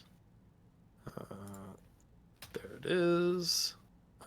And it is a... Oh, why does it do that? Okay. And it's gonna go to all players, save, and show to players. There you go. Yeah. So this is What? a potion of musical breath. It makes the user say everything in song, and Fey music follows them through the air. It lasts for 1 hour. You have +2 on charisma ability checks, not charisma saves. not charisma spell casting, but like persuasion, things like that, right? +2 on charisma checks. You have advantage on those charisma checks if you are using them on children, elves, or fey creatures. Gosh. The side effect of this potion is paranoia. You have disadvantage for the potion's duration on wisdom checks. Once again, not saving throws or spell casting, right? But just ability checks. As you're distracted with overbearing doubts and fear. Like So the like, ultimate stage fright. That's amazing. yeah. Oh my god. So it's like if if you're under the effects of this potion and you're like rolling perception, it's like you see something in every Imposter shadow. syndrome. You know, like yeah. Oh god. That's so good. Yeah. I love Megan says it's a potion of auto-tune. it. Oh my god, yeah. That's beautiful. I love it. All right. Yep, so there it is. You guys can decide who wants to take it, or I can throw it in the bag of holding. Why don't I do that for now? Yeah, Throw it in the that's bag of holding for probably now. the best. Yeah. There, I'll throw it in there. We should I want to see Mazra take Organize it, the if bag I'm of completely holding. honest. Oh god, yeah, we really should. I know, right? I know I want Mazda to but her charisma's probably not great. I think that's close to alphabetical order. That should be alphabetical order right there. I'm trying to think of a Okay. situation when that potion would be useful. Oh, I can think of Oh, like yeah, a it's ton down of here. situations. Oh my Okay. goodness. Really? Well, Oh, I yeah. mean, we still have all of that stuff. It's just still in there. You're basically the Pied Piper. Oh my god. It's beautiful. Yeah. That's All right. right. A good point, Megan. About the bag of holding. Foodle. Yeah? It's time for No. your exam I mean, with that's easy. with Andrea Pantalonia. No problem. I've been studying. And boy, do we have some fun for you. Okay. Oh god. Oh, man. I'm gonna send you something. When the time comes, I would like you to show this to chat on stream, Okay. and we'll go over it together. Okay. So Foodle, it's time for your test with Andrea Pantalonia. Sorry. You are being given a range of different herbs and ingredients, a little like Bunsen burner kind of thing to distill the essence of different herbs and flowers and berries and whatever. You need for this test to roll a nature check at disadvantage because your study habits were ineffectual last night. Oh no. All right, here we go. Okay, all right, this will be easy. I remember this. I think I know what this stuff is. And What this music one- should yeah, we yeah, do here for we this? go. Let's do this one. I think it's this one, right? Yeah, it's definitely this one. We'll pour like a whole bunch of that in. Oh, it would have been so good. No. Okay. Shit. There needs to be music that's like even more monk-esque than this. We need some real people shake. You know, I don't music, but even know if we think I need have to add that. any of that. Let's just dump more of this in. Frick me. This is gonna be amazing right now. For chat, I got an 8 and a 21. It could have been so good. I think this is the same song. I don't know. Maybe not. Okay, Flutter, if you could show chat that webpage I sent you. All right. Apologies. I just. Oh. There we go. That should be it. There we go. All right. We'll skip the first section. This is a random potion generator. Well, that's what you sent me. So. Oh god. Holy So we're gonna skip the first cow. section. We're gonna go to the D100 effect, the main Oh, the no. potion's main effect. Yeah. jeez. Cauliflumps. I would like you to roll D100 twice, and if Vinyl is here, Vinyl gets to pick which result we go with for your potion, No. since you All failed. right. Okay, so 31 and 88. All right, Vinyl. A 31 is the Bard increases the users temporarily. I assume increases the user's charisma, since I look at knowledge up here and it says increases the user's intelligence temporarily. So increases the user's charisma temporarily. What was the other one? 88. 88 is antidepressant. Does what it says on the tin. Am I on the wrong so- thing? Vinyl, it's the main effect. It's the D100 main effect. That's what. Oh Oh, my did I God. have the wrong? 31 and Oh, 88. I was at the side effect. Sorry. So Vinyl, does this increase Foodle's charisma, or does it make him feel less depressed?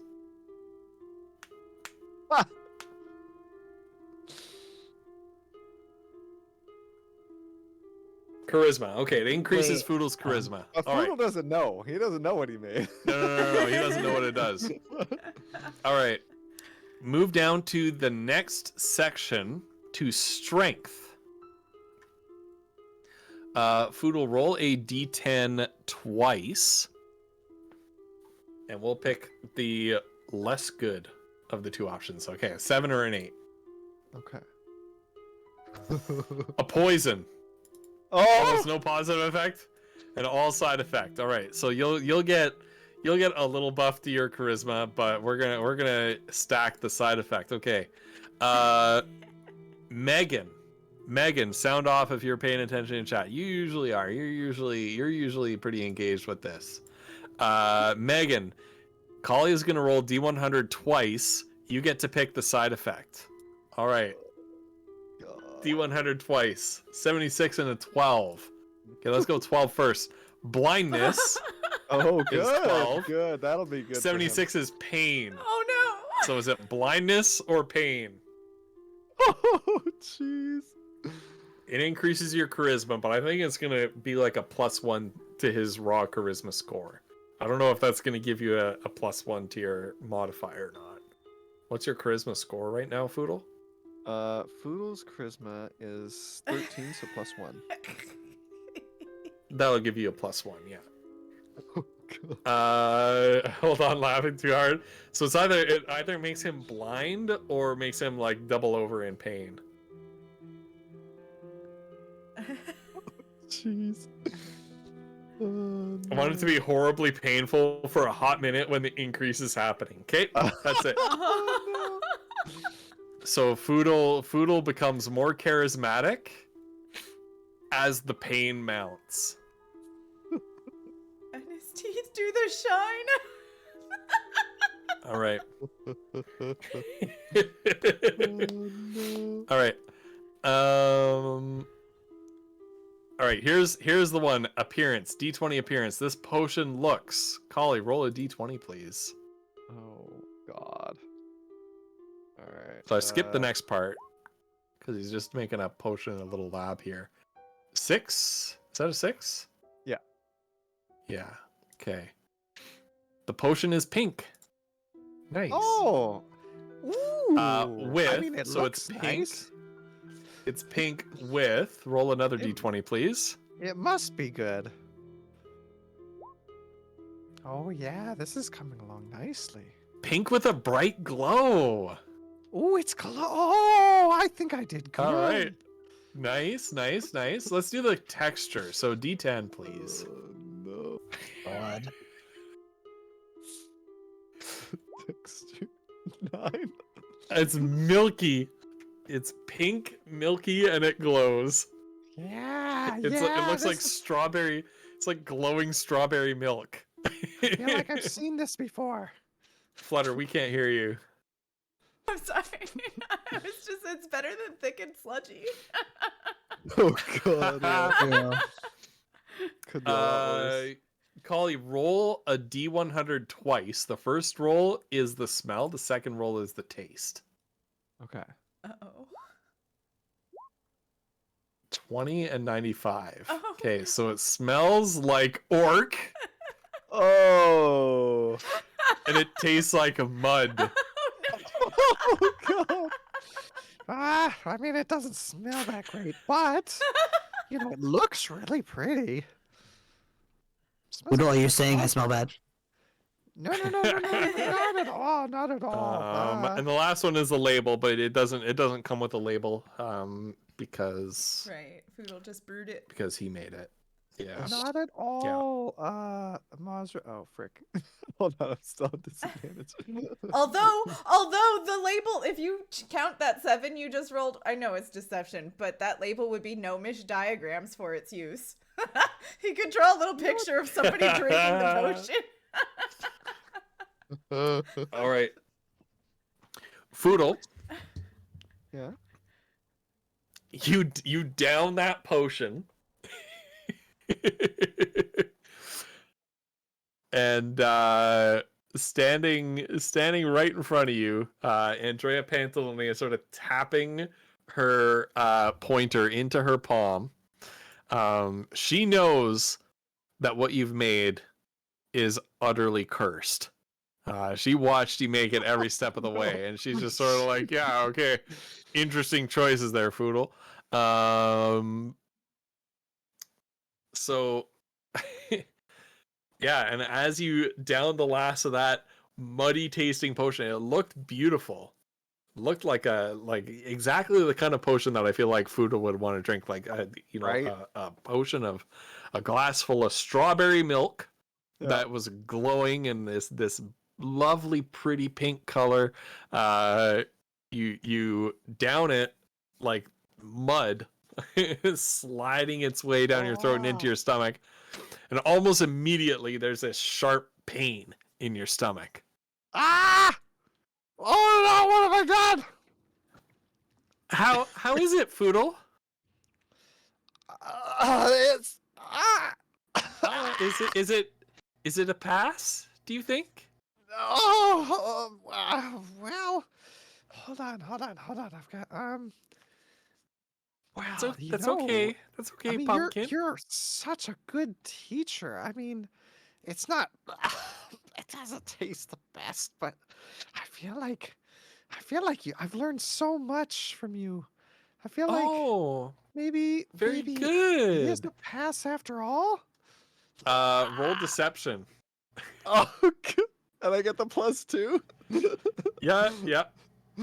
Oh, it's a +1. It's a +1. Oh, a +1, right? Because of the strength. Yeah. All right. Well, it's not It meant to be hurts at advantage, so pretty we'll take the 7. And as no, you no, are, that was the That was a previous roll. 15. The 15 is the current roll. So it would be a 14. Oh, okay. Right? Question mark. okay. Where did that deception roll of plus 7 and or 21 minus come That from? was from earlier when. When I tried to trick Mazra into thinking that she didn't smell. Oh. Yeah, and as you tell this little white lie to Andrea, the sharp pain comes back and just stabs you in the gut like a hot knife. Okay, maybe not. Maybe not. Oh, Foodle, Oh, were you trying your hardest at studying? I feel like I really was. I mean, I'll be honest. I was a little distracted. I kept thinking about 2 things: the Muffin Man and how thankful I am that my family's safe in Lysantia. Well, that's really nice that you were so overcome with thinking about your gratitude towards your family's safety that it distracted you from your studies.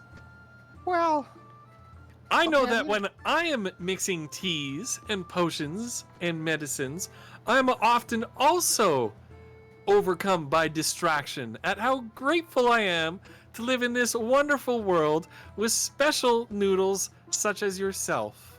yeah. See, you get it. Poodle, roll persuasion. Where's persuasion? Dude, he doesn't have proficiency in any of this. Yeah. Okay. Oh no, yeah. And you just double over in pain again as you're trying to sweet talk Andrea here.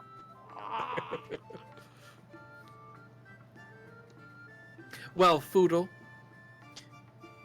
this makes me very sad and very hurt that you didn't try studying as hard as you could have. You have a lot of potential as an herbalist, but you're just not living up to it. Now, are you treating this seriously? Yeah, I mean, you know, I am. Well, roll persuasion again and show me. Okay. Alright. And Andrea Pantalonia's eyes are flashing with this masochistic glee at watching you. She knows very well what he's done to himself. She's just torturing him She now. knows exactly what This he's was the veiled threat she made about knowing his potion. Oh shit, it's true.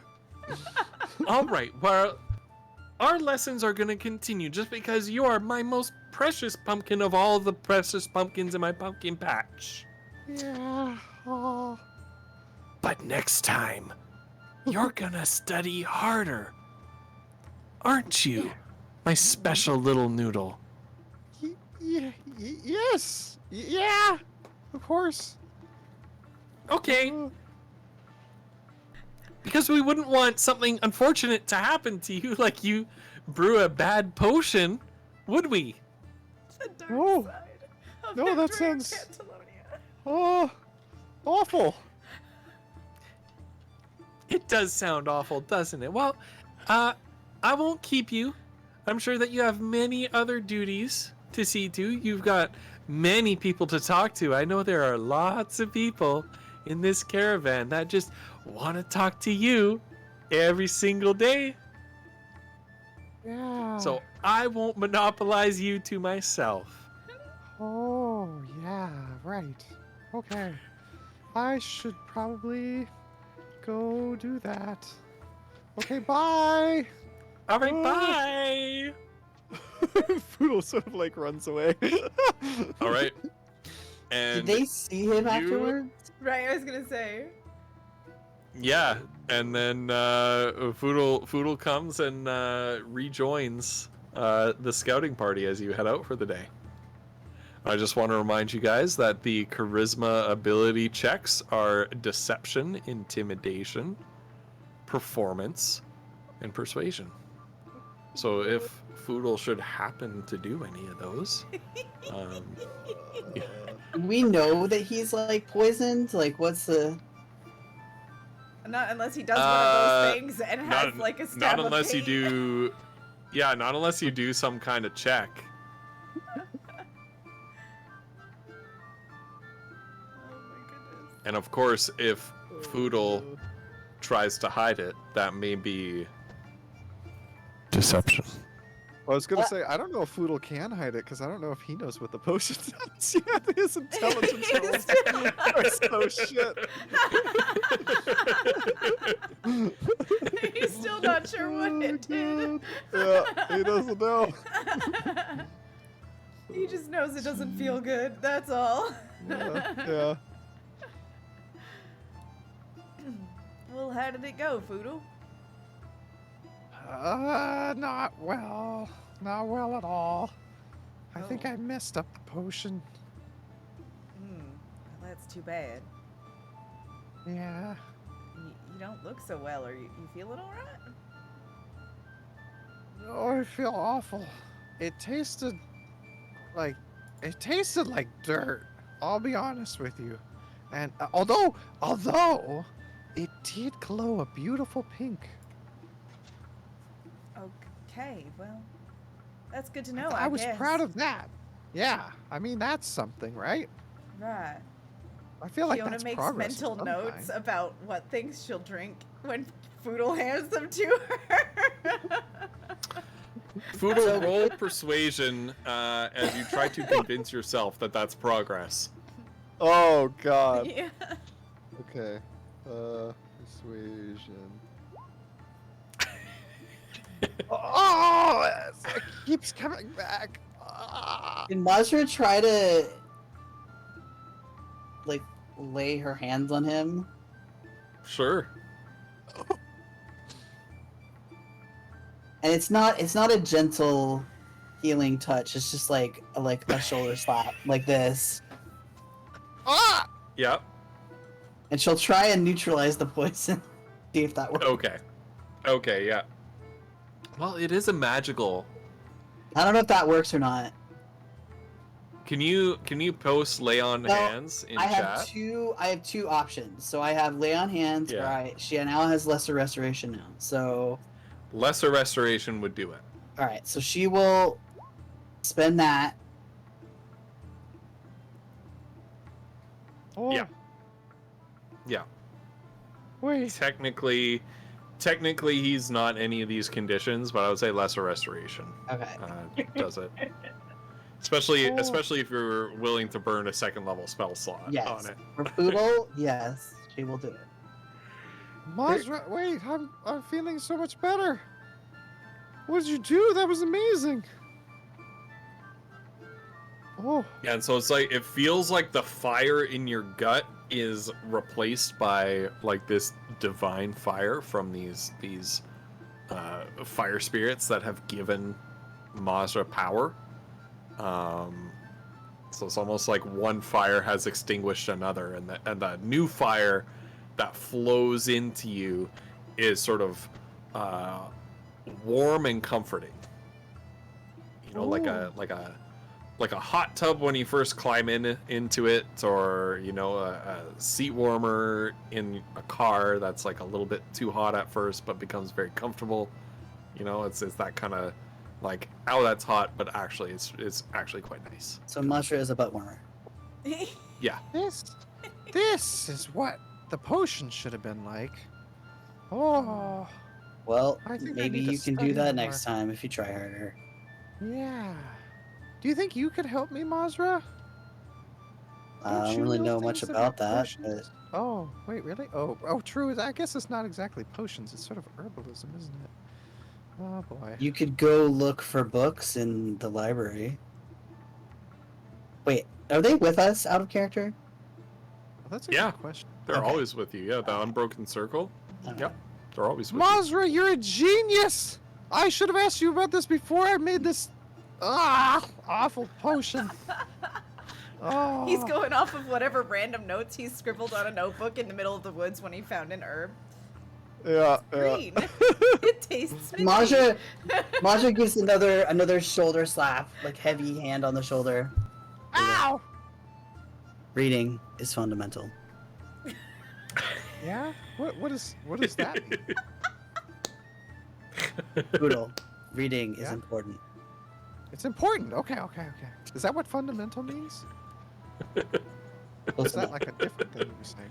It's a little different, I think, but it Yeah? basically amount to the same thing right now. Okay. All right. All right, so reading. We'll try it. So you set off to scout ahead for the caravan on the 9th, and you believe final day of your journey. You believe? Yeah, you're pretty well. Who knows what could happen? You never just assume this is the final day of your journey. True. And so as you set out from where the caravan is slowly packing up to begin their journey for the day. You ride your horses and your wagon up to the crest of a hill on the highway, and you see far in the distance, like far enough that you realize, like, oh yeah, that's going to be a whole day to get there. You see the fortified mountain pass that the Zwergenheim dwarves call Vorderfell, marking the southern boundary of their realm. So you continue on, ranging ahead of the caravan all morning, breaking briefly for a midday meal when the sun is directly overhead around noon time. Continuing a couple more hours. There's not much noteworthy that happens in this early part of the day, but around mid-afternoon, you can see a plume of smoke rising above the crest of another hill ahead. Kiona is gonna cast mage armor on herself. Yeah, she does. All right, excellent. It's happening. How do I? Is that just something I have to remember now when rolling? Like, is there a way to do that? I think there's a way to do that in Roll20. Like make up a like potion the little or something, or like a. No, there's something I think in the little gear.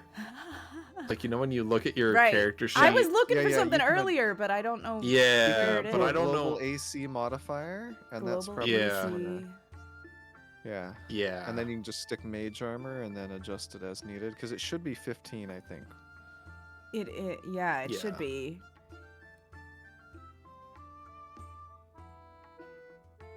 Where is that? Is that on Yeah. the? Yeah, it's on the. I have The, global magic attack modifier. Yeah, that's for Unless your I'm looking class somewhere options. else. Saving throw. There is something called armor class tracking, and it says automatic custom or off. I think you could do something there. This is something that you can look at later. We could look at this together. Yeah. Yeah, we'll have another to check day. it out then. But Yep. Is this? Are we on the same day or is it like the next day?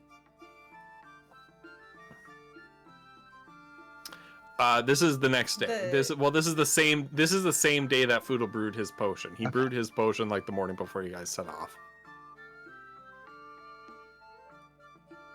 That's a good idea, Megan, to add mage armor That's what as I an was item, and then you thinking, can equip it when yeah. it's cast. Yeah, maybe that's the way to do it. yeah. But for now, you can just Yep, remember I'll what just your armor remember class it's actually 15 is. right now. It's Yeah. 15 right now. Yep. I don't have shield also, so that's still not going to help that much, but still. Something. All right. Better than Yeah. it was. Yeah. So you see this plume of smoke rising. Kiona casts mage armor. This doesn't look good.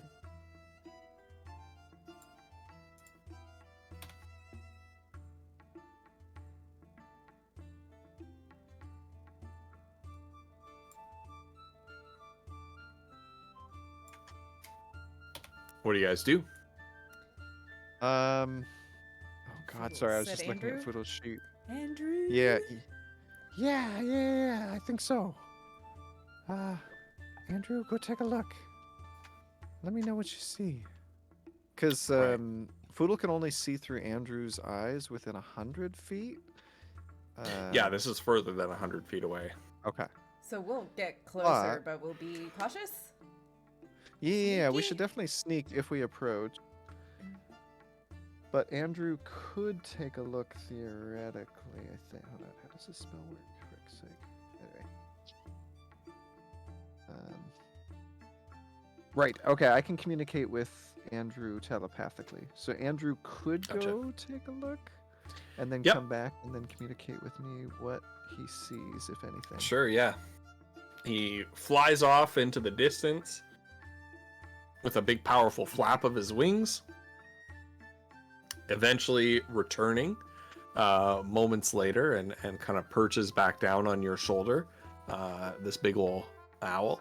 And Andrew reports to you that there is an ongoing battle up ahead where a caravan of dwarves have circled their wagons and fortified themselves on a small plateau beside the road. And there is a group of orcs who are attacking them and trying to break through their fortifications. Hey, I guess, yeah, Foodles. Okay, well, there's a bunch of dwarves hiding in a fort, and there's orcs attacking. I feel like we should help. We for sure should. Okay. So, sneak up and get close enough to try to spread ourselves out a little bit to hopefully be at advantageous spots for the attack. Okay. Okay. Yeah, I like that. All right. See how stealthy we can be.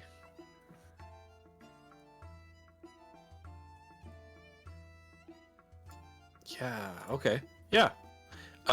Everybody, please roll stealth. And you're going to do this individually. Okay. Actually, I'm going to undo what I just did. Ooh. Okay. Yeah. Oh? I have disadvantage because I'm wearing my armor. Okay. Gotcha. So, Foodle is going to be the only one to succeed at this. So, I'm going to drag you over to the encounter here. Oh my god. Right. And if you look at the bottom of the screen, so you see these dwarves on the top of this plateau have their wagons circled, acting as sort of fortifications or barriers. Most of the wagons are carrying hay, food, and timber, and they've set themselves up on a ridge by the roadside. And they've fortified themselves with some jury-rigged barricades. So you can see that they've pulled some of the timbers off of the carts and lashed them together and made some barricades to keep the orcs out. And they're surrounded on all sides So many. by these orcs trying to get in. Yeah. This is Level 10. what Cauliflumps. Level 10. Yeah, this is what Cauliflumps was talking about off stream at the start about needing to be challenged. No, that was my players, Yes. not us. That's That was what- my players. There That are was a different. That was a 17. different thing. Yeah, 17 yeah. orcs. That's what. Yeah, yeah. Oh my god. You do have all these dwarves who are gonna be sort of Okay, allies in helpful. combat as well. Okay, that's nice. Yeah. Yeah. Thank Don't you. know if the three of us. Um, 17 orcs. Mazra and Kiona, you are allowed to deploy yourselves anywhere inside this red box. Foodle, you have additional options to deploy yourself out of sight behind any tree. So out of sight from these guys. So these guys Yeah. have line of sight Okay. of you walking up here, and these guys have line of sight of you walking up here. But you could hide behind any one of these trees. I'm gonna say behind this line right here. Okay. I think that's fair. Yeah.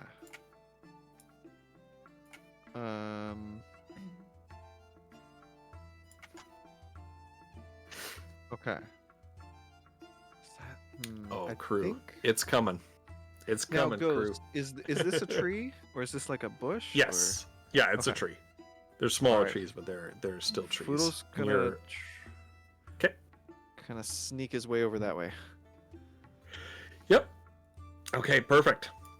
And what we are going to do is we're going to grab a quick initiative order, and then we're going to take a quick break before we Sounds commence delightful combat. to me. Okay. Oh my god. Apparently, my rolls for this battle are gonna There's suck, y'all. might So just be do- prepared. Is Poodle's fake initiative? I might do like Uh, a semi-side initiative. I'll just have all the orcs in a group act at once. Mazra, where are you gonna stand in the square? What square is this? The red square. Oh. What's in it? Us. On the That's your map. deployment range. Oh, It is better. Okay. Where are you gonna? I think I'm standing. All right, I here. fixed Poodle's initiative. I rolled a 13 plus 6. These trees are not gonna block us, right? They might give us half cover depending on the angle. Who knows? Yeah, some of those trees, depending on the angle, you'll get half cover. But none of them are big enough to give you full cover. What's up, Dad Raid? Welcome, welcome, Andrew. Andrew Everybody. has been helpful this session for us. Andrew. Yes, Andrew is no longer a spider. He's back to being his actual form. He's an owl again. All right. I just need Mazra's initiative. Thank you Oh, for those sorry about 69 that. biddies, Bard. Bard, I think I Sorry, I'm might having- color your book tomorrow on stream. oh. We were supposed to get your book today, Bard, but we don't know where it I is. have it right here. As usual, my initiative is never above 10. I don't know. I was thinking about 4 Bogus. o'clock Pacific time. Shoot.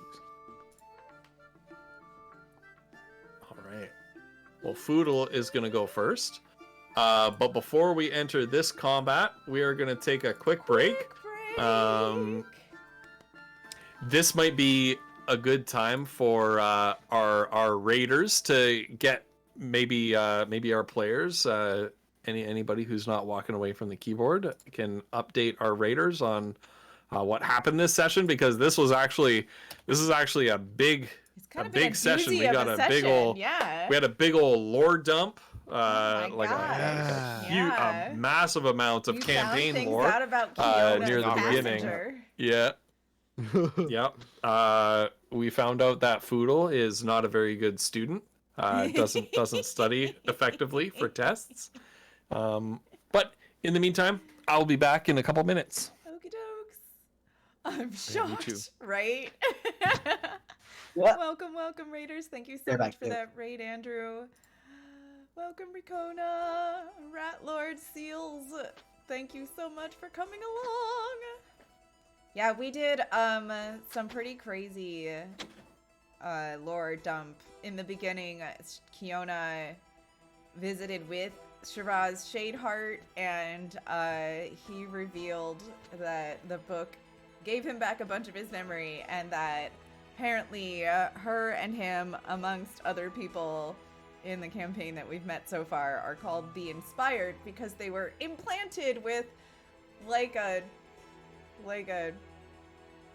seed of these creatures called the Quori, that are the six-eyed figures that she's got in her head. So it was implanted in her as a baby, and then she grew up with it in her.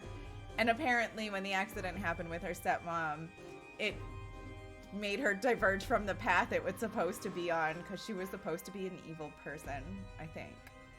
So that's what we know now about Kiona and her passenger. Lots of information. Foodle did the herbalism with Andrea Pantalonia, and we got to see the dark side of Andrea Pantalonia come out. I think she's a little bit, is it sadistic, right? When she had Foodle make his potion and have him drink it, because of course you make your own potion and drink your own potion because you don't want to push it on anybody else. Foodle made a potion that put him in pain whenever he was charismatic, and she was enjoying it. It was really, there were moments we had. I was just telling them about Foodle, Pantalonia's dark side. It's amazing. Oh my gosh, yeah, I was not expecting that. I'll be right back. So wait, I asked this before, but I couldn't understand the answer 100%. So Are we like? Did we have a rest before we went to this battle, or was it the same day? Like, did you drink that potion this morning? I don't know. That's what I got Have we confused had about. a long rest or not? Because I'm gonna ask Ghost when he gets back. Yeah. Yeah, which I don't mind, but Right. Yeah. look, I'm trying to make sure I'm staying true to like. 'Cause, I mean, she basically took like an oath, right? So it's like, Oh yeah. do I want to Yeah, let this you person do not- suffer? You do not get that spell slot back. Got it. That was in the same day That's as fine. this encounter. Dang. Sorry. No. Oh my it's goodness. fine. That's Yeah, literally so like I part told of the you- thing, so. I told you guys before that there are 2 people in our community who understood what these six-eyed creatures were. These six-eyed creatures that feed off of people's mental energy or whatever it is that they do. And Andrew was one of them. Oh really? Yeah. He was the one that was like, oh, I know what these things are. Ah, really? Yep. That's crazy. I'm pretty sure Bo was one of the others because they reacted. Bo was very the other. Yeah. strongly. Yeah. Okay. Bo Andrew, knows all. Andrew and Bo were the two that Dang. So now we know Yeah. their names. I still know nothing about them. We're not gonna cheat Yeah. and Google either. Doesn't- We're just gonna let it Doesn't go. mean anything to me. Right. But I'm certainly We only know monka-essing over here. marginally more about them now, and it's scary. Yeah. Yeah. It's not great. Well, yeah.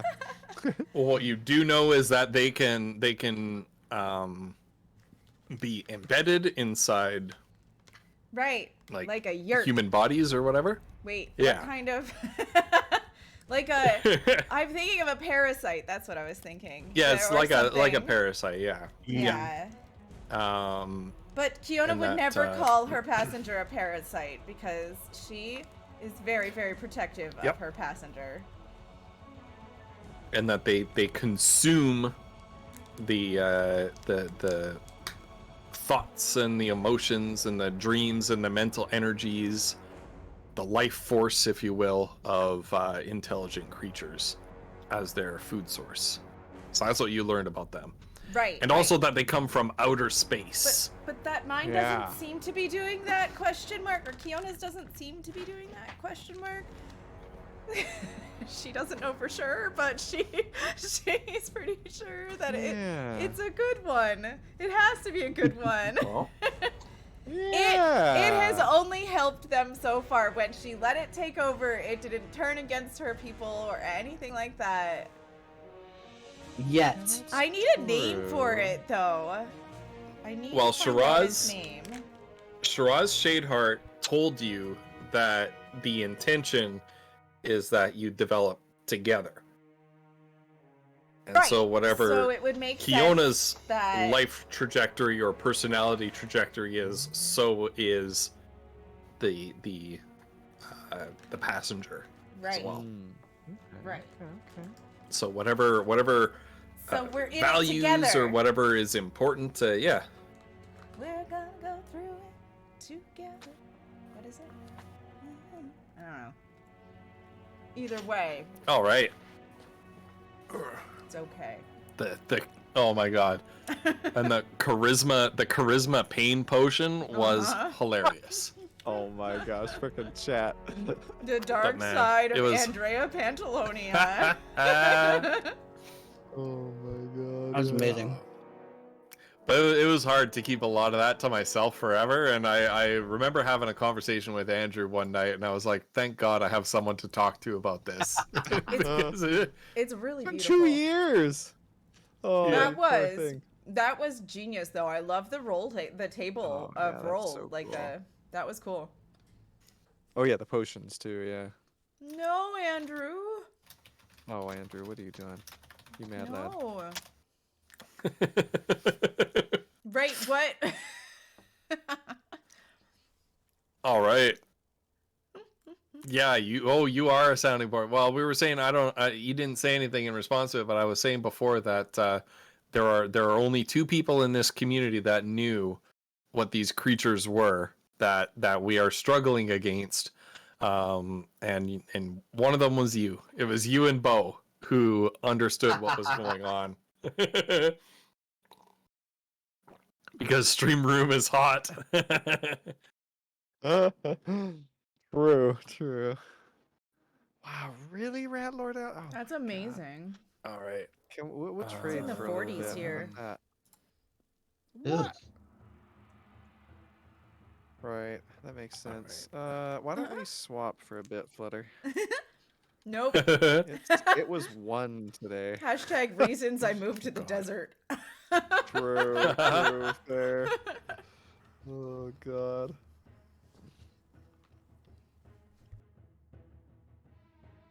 Okay, All so right. now, guys, we are So- going into battle with 17 orcs.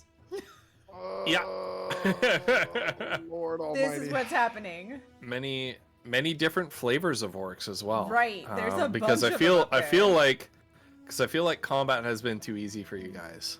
So And now we're Oh, being punished. yeah. Oh, Turn it and up a for the little bit. raiders that are here Yeah. newly, we are also, there is a monster mutation banked, a major monster mutation banked. somebody whoever banked that must be a very Somebody- cool and handsome Somebody, and intelligent person. somebody who is our Um, DM banked that. I don't. That's like no. That's like when there's like a radio contest and you can't But enter he your can own use contest. it whenever he No, wants, though. no. Yeah, but that's, he can. that's not the same But, thing but at all. if we're just Yes, it is. annihilating these things, he You're can a sta- you're a activate the staff thing. member. This is not a conflict of interest whatsoever. Look, all of us have All pissed right. you off in the last couple months. You have reasons to try and kill us. Ghost I know. Pepper. My response is in chat. God. Yeah. All right, Foodle, you're up first. Right. Okay. Does Foodle get? Is Foodle an unseen attacker? He is an unseen attacker. Okay. So he can get advantage. At least one of us got it. Yeah, that's. Oh, thank goodness for that. Ooh. All right. Does Foodle know anything about these orcs? I guess probably not.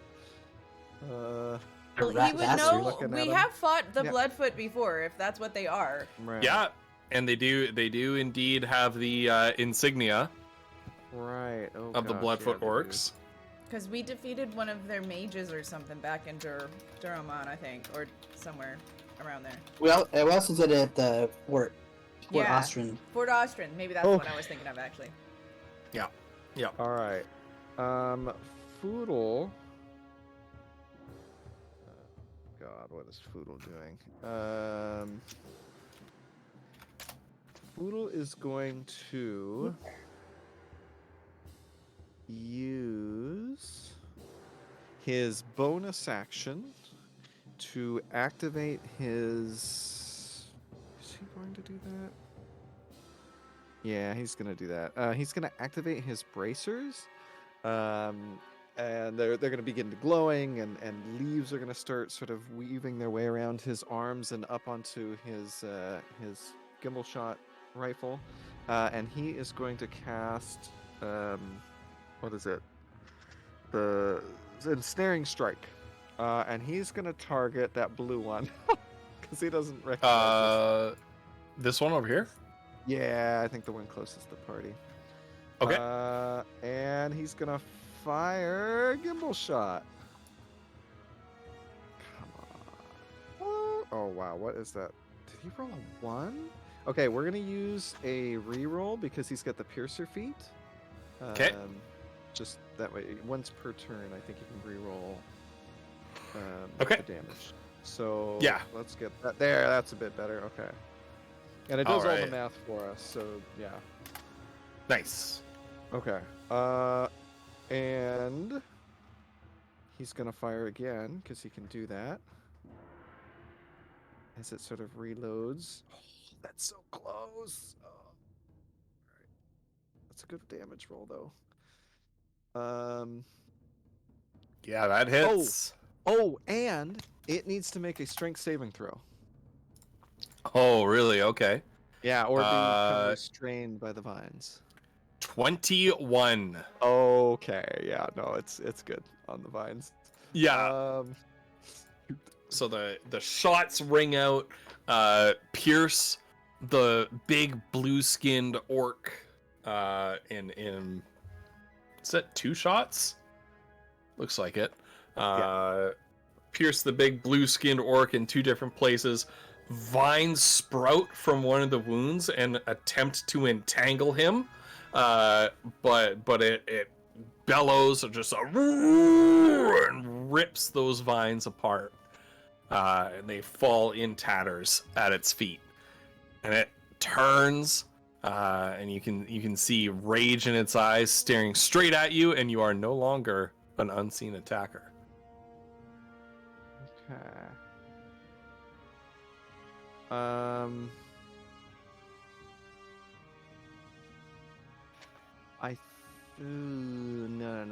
that can't be Foodle's turn. Okay, Foodle is going to use his action surge now, is he? Yeah, okay. And he's going to fire once more at this guy. We'll see how this goes. Okay. Same target? Yeah. Okay. And he's going to use Colossus Slayer. He has 3 attacks now? No. He action surged. He action surge. Okay. Yeah, he's got 2 attacks. Nice. Okay. And man, if only I'd done Hunter's Mark. And he's going to use a superiority die to try to knock this creature prone. So 5 extra damage. Okay. It's going to be a trip attack, so strength save. Strength save. Okay. He rolled a 21 again. Oh, that bastard. Yeah, Foodle's he is looking very hurt. Okay, he's going to fire Blood again. is pouring out of multiple wounds. Jesus Christ. Holy. How many That's fighters, his 4th man? attack. Fighters. Yeah, wait till Kyona's turn when she fireballs half these guys. A lot more saves you gotta roll then. Okay. So 10 piercing damage. Is he still up?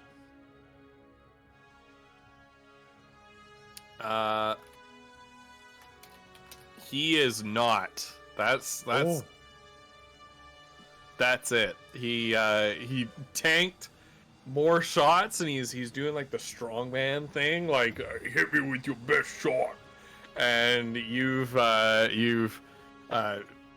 hit him with multiple shots, and then the last one, he's just like, that's all you got, little man. Nope. And then he just face plants. And that is Foodle's turn. All right. It is the dwarves up next. So I'm gonna make a couple rolls here. They are some of them are armed with crossbows. Some of them are they're just throwing like rocks and whatever they can get their hands on. A couple of them have slings. Oh! This lady dwarf up here just critted the orc war chief. So way up here, you hear on the far side of the battlefield, the orc war chief is just grunting and looking up and around at the what? There's a thunder here. And a slingstone sails in and just bops him on the head. And he is sent reeling back. I can't get the HP to show up.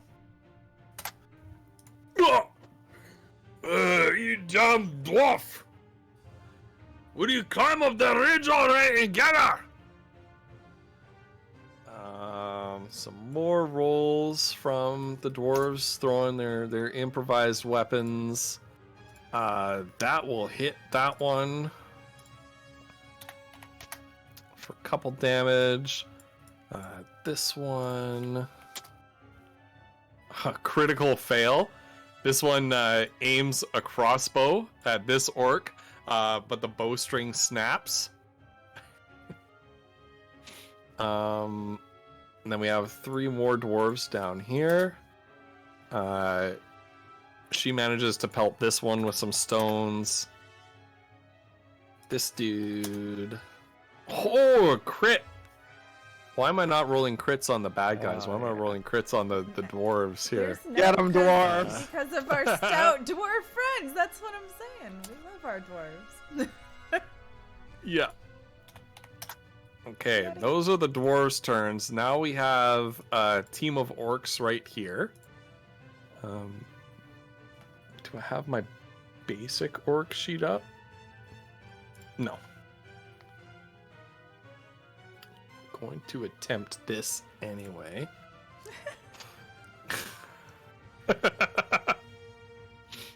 So this one fails to climb.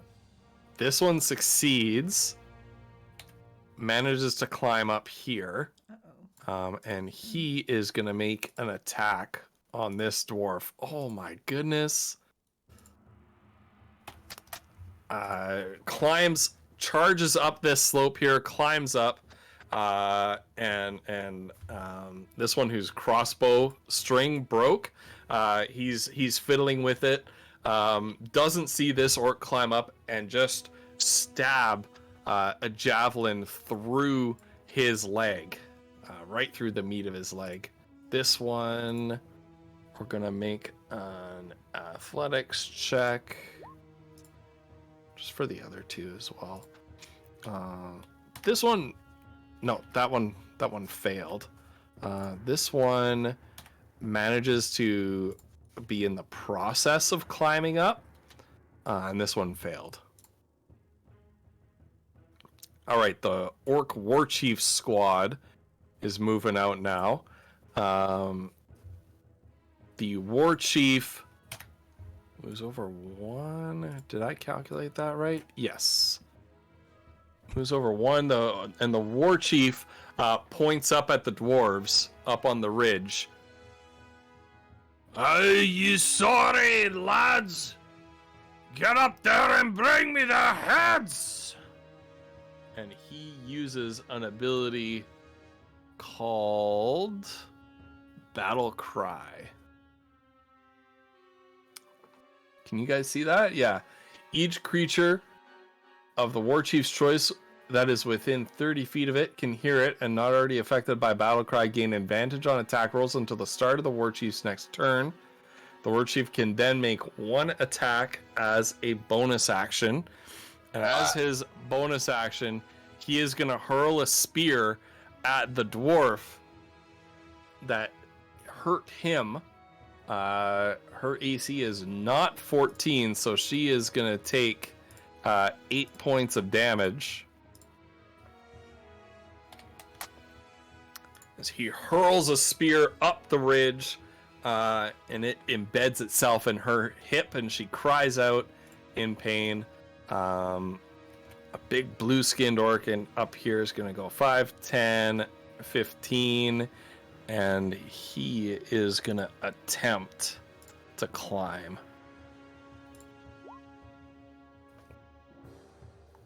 And he does not succeed at climbing up the slope. The others are going to go 5, 10, 15, 20, 25, and he's going to attempt to climb up. Oh, and he just scrambles up here. And he is going to bonus action dash for this guy and make an attack with that great axe. Oh, and this dwarf nimbly avoids it. This massive, like, Danish great axe looking thing just sweeps down, and this dwarf just screams in fright and moves out of the way. It's obvious that these dwarves are not true combatants here. 10, 15, 20, 25. This one making an attempt to climb up as well and does not succeed. Mazra, it is your turn.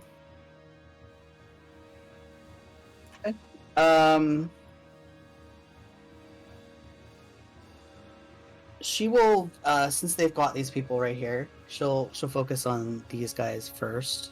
Let's see. Although she's tempted to like leave them for leave them for Kiona to deal with. But let's see. What's the distance on this? Yeah, so she'll actually just go right here. Let's see. Can she go around this tree? Let's see. Yeah, the tree trunk is like right here. Okay, so like, so she'll try and get this guy here. All right. So she pulls out. She's got her daggers in her hands. So she will do a first attack, and It hits. is that disadvantage? Oh, ignore that disadvantage. Nope, that's okay. And actually, so since she's a level 5 paladin now, she gets to attack again, which is nice. Yep. Yeah. Nice. And then I think she can do sneak attack on that because she's got the rakish audacity. He's dead. Oh, he's dead. Okay, well there you go. Yeah, you could. Well, if you're able to make another attack this turn, you can save that sneak attack for somebody else. But Yeah, well, I could. I would have to move, like, depending on how much stuff he has, because you can't. I think with the extra attack, or with the bonus attack, it has to be attached to an attack, so she can't. Yeah. I don't think she can go to another opponent, but if you counted, well, whatever, it's fine. So Yeah. she'll. Yeah. It's fine. But she will move back a couple feet, so she'll go. She moved 25. 30. Actually, no, she's here, so she's gonna go.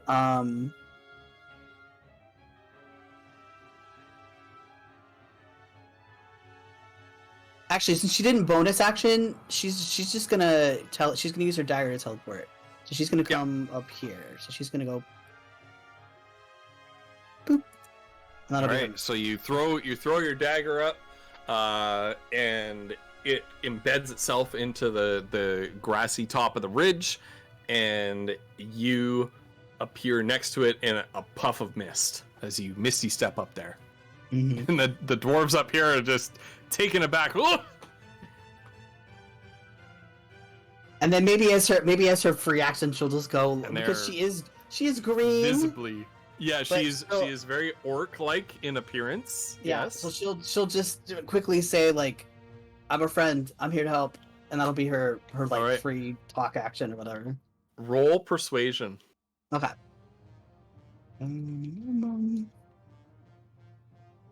Where is that? Decent. Okay, yeah. They look very uncertain about that, but they do not make any move to attack you. All right, and it is these is the turn for these two guys. This orc comes up here, is just chasing after you. He's gonna need to, in order to bypass this, it's gonna take a dexterity save, which it passes to sort of squeeze around this sort of spiked barricade right here that they've set up to create this choke point. And this orc is going to attack you with its great axe.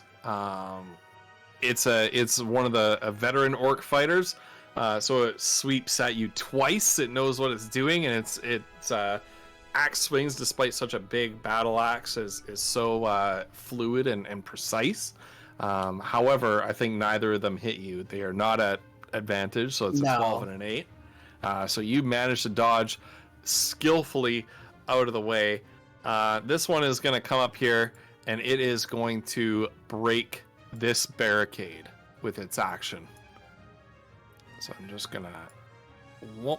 It uses its action to focus on smashing this barricade to splinters with its huge great axe. And that's that orc team's turn.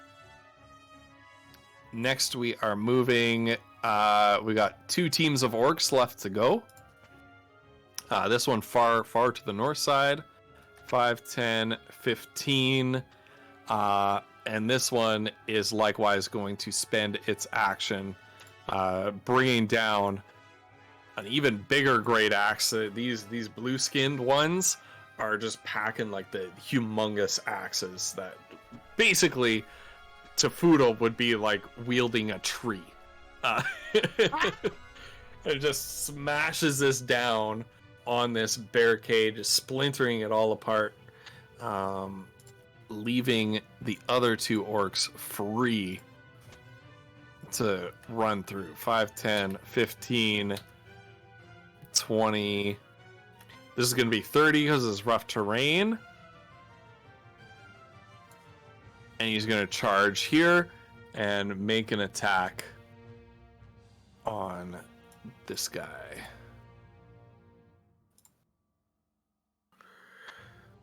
Does not hit. Somehow this guy, the off tank, managing to dodge both attacks.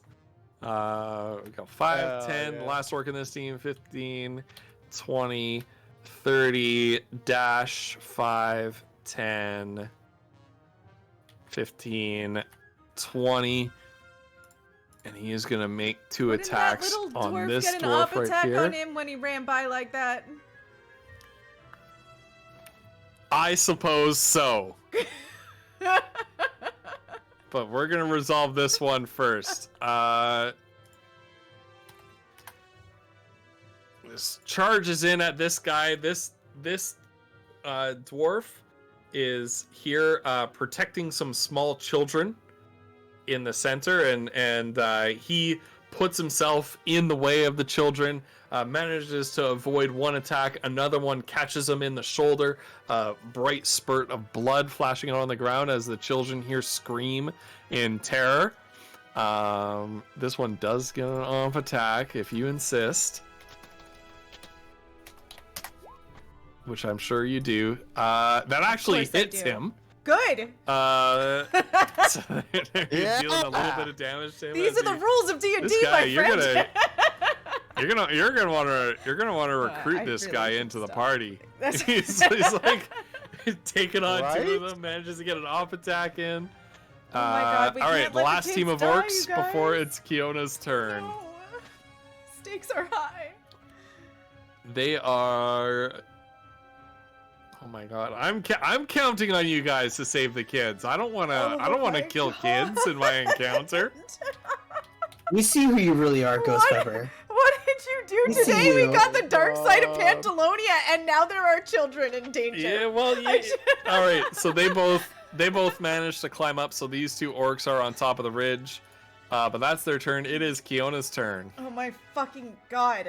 Okay. I mean, it depends. It depends on how badly you guys want to save the kids. Yeah, it's great. Yes, exactly what Megan's saying in chat. I don't want to kill the kids, but I will if you don't save them.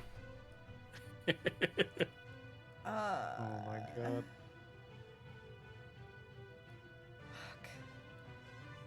Ah.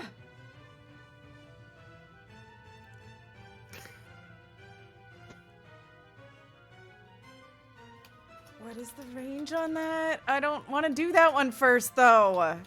God damn it, I have to, though. They're too fucking fast. Alright. Kiona is going to first... Oh, God, I have to. I have to do it now. I'm sorry. I'm gonna hold that other one until next turn. I have Yeah, to that's do it okay. now because if they move, I'm fucked. All right, she's gonna move Yeah. as far as she can in this direction. Oops, sorry. 30. There. Okay. And then from there, I have to make the screen really tiny. So she is going to pull out a little ball of bat guano and lob it up here. Oh. So it is. Hold on, let me. Alright. I gotta figure out where the center of it is. Now It's remember- gotta not hit that Remember dwarf, so your rulers. Remember for Oh, the fireball, your ruler snapping snaps to corner. corner. Okay. Yeah. All right. yeah. So it's 40. So she's gonna aim to hit this whole group. Wait, It's 20. I'm sorry. are the this kids way. in that? No, they Is shouldn't. it 20 wait. or 30? Well, no, 20. wait. Should be What am I 20. doing? I'm Radius? trying to. It would be from here or whatever, so it doesn't hit that one. I don't want it to hit this dwarf right here. Okay. So it's gonna go from there, I guess. So it'll be 20, From here? Yeah. So it'll be So all it'll hit 1, 2, 3, 4, 5, 6 of them. 6. Yeah. Yeah. I think that's Okay. the most I can get into one shot. On that. That's a good. Yeah. So basically from this guy to this guy. Yeah. Okay. All right. And I'm just gonna double check something real quick. All right. Yeah. Oh, Yeah. So she's just gonna I do love- that. I love the bat guano spell. So you pull a little ball of bat guano from your component pouch and you just pitch it, fastball pitch it all the way down to the side of the ridge. It begins to spark and sputter and smoke in midair before igniting itself, spontaneous combustion, and it lands right on the side of the ridge with a dull splat, like a split second before it explodes in this massive concussive fireball. It is actually 33. It's actually 33, right? Yeah, because yeah. ones count as twos. Yep. Okay.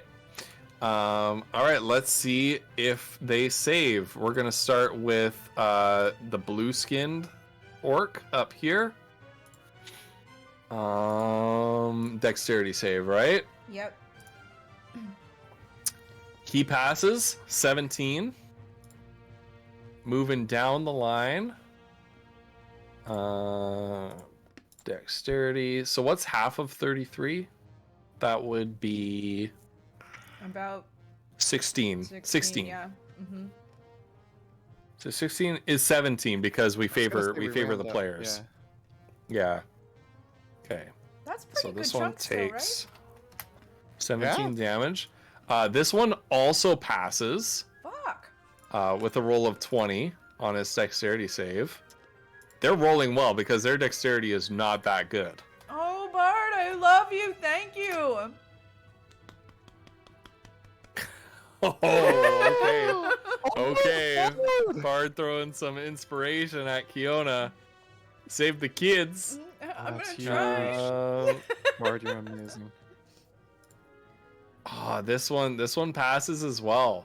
God damn. But even though it passes, it dies. It does not have enough HP. This little Fantastic. junior orc here. That means this one's gonna die too, because this is one of the jobber orcs. Oh, it failed the save, so it really Wow. dies. And I think those two constituted an orc team. Yes, so there's one orc team off the initiative board. This I rolled one a 14 here. on my wild magic thing. God woof. Okay. This one fails. That's what, 33 damage? Hmm. Oh god. This one is wiped out entirely. Fuck yes. Yeah. Burn, Full fuckers! health to nothing. Fiona is like, Yeah. nah, she sees the kids and she just like, no. Mm-mm. And this one is also, you guys don't see the nameplates, right? No, you don't. Good. No. This one is also a jobber orc. So he's gonna die no matter what. And he failed the save anyway. So these two were actually protected by the curve of the ridge right here. Right. Where the explosion sort of washed around the side and over the ridge and above. And the dwarf right here, she just screams and takes cover behind this cart. Which was not necessarily a good idea because it's a cart that's full of hay. She kind of peeks her head over and the hay is like beginning to smolder. She's like patting it out. The orcs that were here though, they're like screaming and writhing in flames and they're falling down dead. This one tumbles down the side of the ridge again before it stops moving.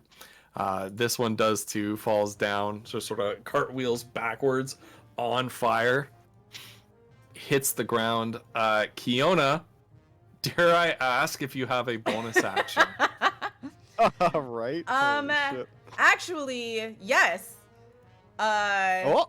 She is going to bonus action use her little Lazuli's Earthing Gauntlets to make herself hard to hit. On top of her mage armor. All right. All right. Hell yeah. So I believe enemies get disadvantage to attacks against you now. That's what it does. Yup. Okay.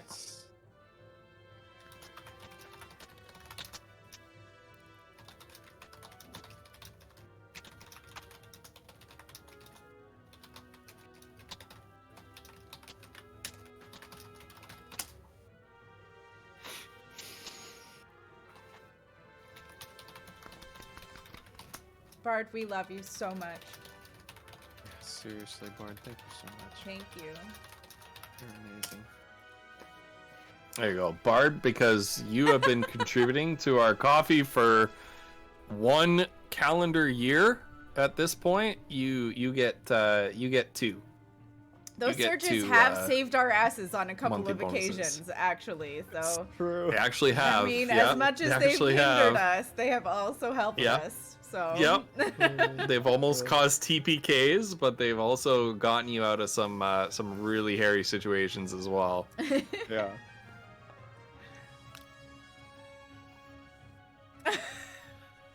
I know, but if it's bad, I'll cry. Yeah, fair. Wow, Bard. You and me both. What you probably. don't know is that before this encounter began, somebody banked a major monster mutation, and by so somebody, the cold he means winds himself. blow. Oh, God.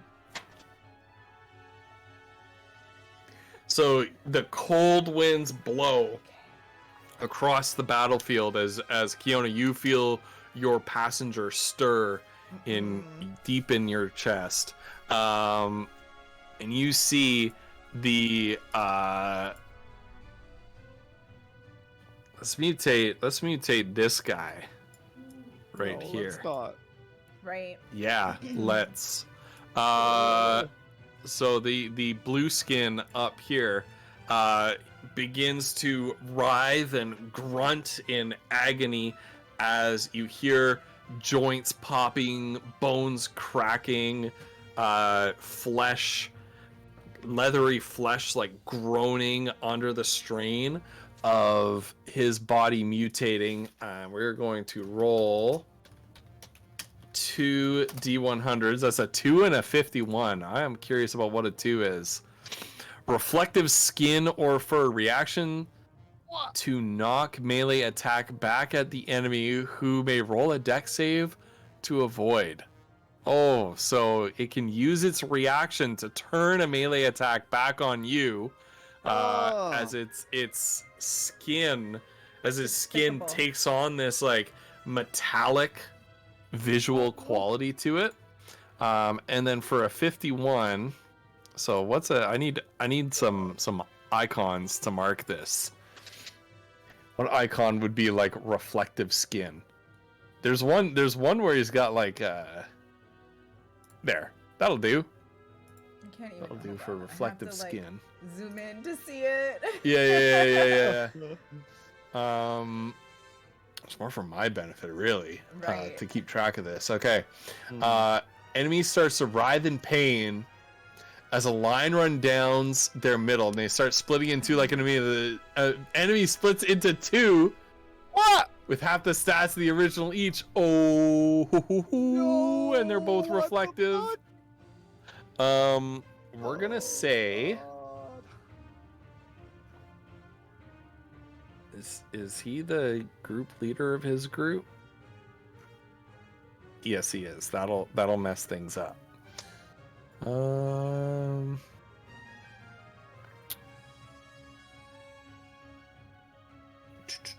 Bear with me. I just need to find. There we go. And the reflective skin. And we're gonna go. Where is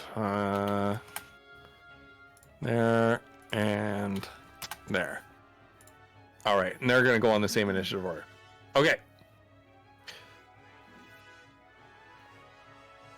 Foodle, it is your turn. Oh God. Okay. Welcome up. Yeah. Okay. Ghost. Can Foodle see this one here?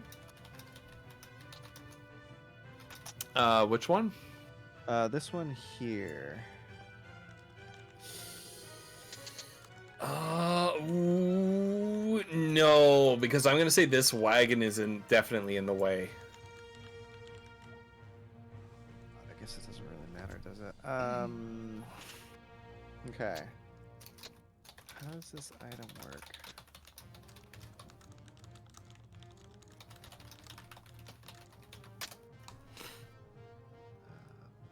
God. Yeah. Okay, Foodle is going to... Oh wait, how does this cape work? Dimension door. How does this spell work? Hold on.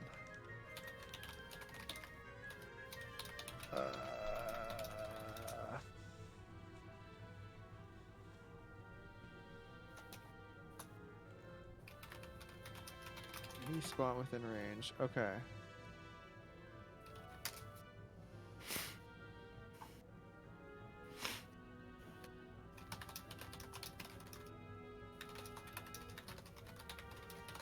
All right, Foodle is going to sweep this cape, this magnificent cape that looks a little bit ridiculous on him. And Cape of the Mountebank. yeah, and he wants to get between these orcs and the children. He wants to go right there, which is All definitely right. within. Is that within range? Yeah, of Dimension within range. Door? I double checked that he didn't have to be able Okay. to see it. He just It's had to. 500 Okay, feet. nice. Yeah. Yeah. That's it. Yeah. He can go anywhere the frick he So you wants. billow the cape, and this dark brown brimstony kind of smoke surrounds you, and the a vent of brimstone gas and smoke opens in the earth and just up in front of this orc, and you dramatically emerge wrapped up inside your cape, and it just sort of billows open and reveals Foodle there. Yeah.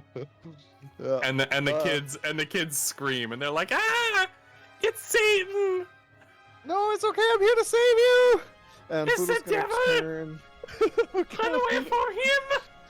Foodle's gonna turn and menace at the orcs, and that's his as a bonus action.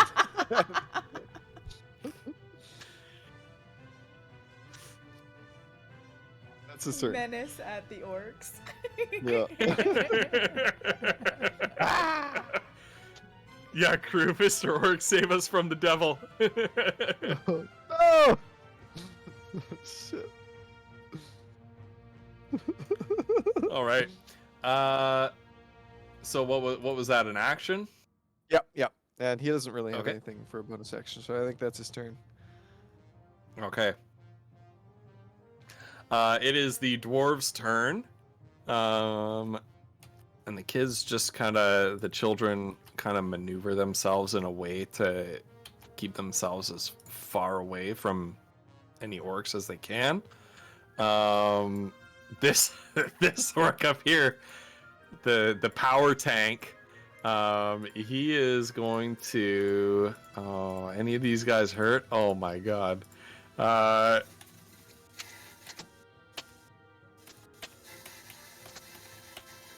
Just running through my chat history.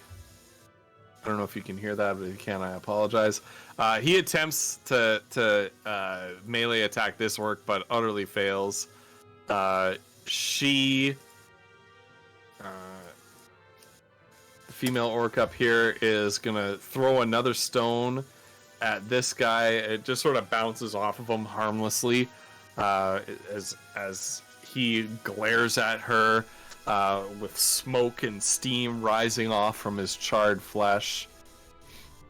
This dwarf, same thing, melee attacks this orc, gets a crit, as this one is distracted. He's like, what the hell is that? He's completely distracted and fails to avoid being clobbered by this guy.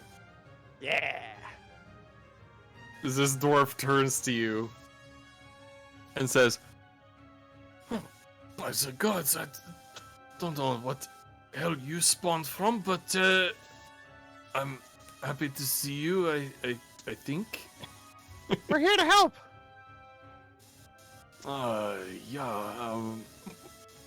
Well, just don't scare the children. Yeah, of course. This dwarf melee attacks this orc. Oh, manages to clock him with his malfunctioning crossbow. Just sort of rises it up and just smacks him across the face. The female dwarf down here, she is going to lob a stone at the orc that Mazur is squared up with. Manages to hit him, clock him across the head. These two, he is gonna interpose himself in the way and push this female dwarf, possibly his partner, away. Move! Get back to the children! And he is going to actually foolishly charge this orc. And crit fails. Oh no! Trips over the wreckage of the barricade that this orc splintered apart, and just sort of ends up on his hands and knees and looks up fearfully at this orc looming over him. And she actually does retreat back to defend the children, but not before lobbing something at this one. And does that hit? It actually does. She manages to bonk him with a stone. These two orcs move next. This one is going to make an attack. It is not at advantage. Does not hit. Well, no, it does hit. These guys don't have an AC of 15. 13 plus 3 slashing damage. This dwarf is just cut down. The dwarf with the malfunctioning crossbow is just immediately cut down. This one failed to climb up last time. Let's see if he's able to this time.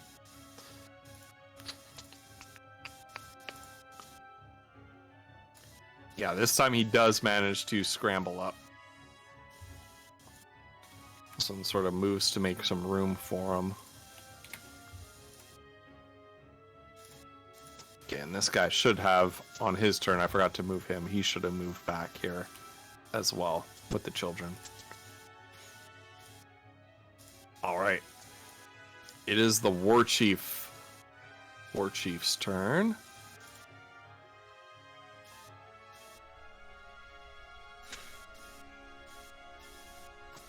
So this orc is going to climb. It's going to attempt to climb and fail.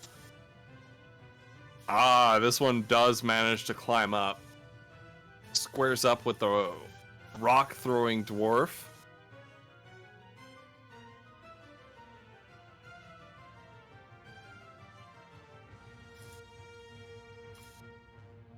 Oh, no. And just absolutely clobbers her. 20 damage. She is definitely dead. No. All right. And the Orc War Chief, he's going to attempt to enter the fray here. Oh, and he successfully climbs up. There we go. Mazra, it is your turn. Okay. She'll try and handle this guy that's in front of her. Okay. So she will, let's see. What is the, like, is she able to, like, swap, like, weapons out? Is that, like, a... Yeah. Yep. I'm trying to think if she wants to do that or not. Yeah, she'll do that.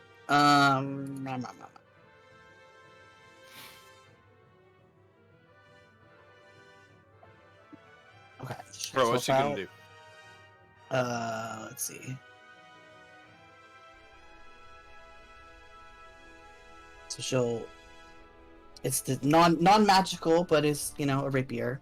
All right. And then So you make a lunge at this guy with a rapier. right. A 16 will hit. Okay, and this should still work because this is a finesse weapon, so it should be good.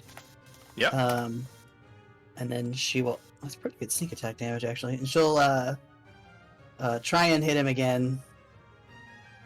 Okay, yeah, that's a success. Yeah. And a couple quick strikes takes this orc down handily. Okay, and she can't attack it again, but because this dude over here is in trouble, she'll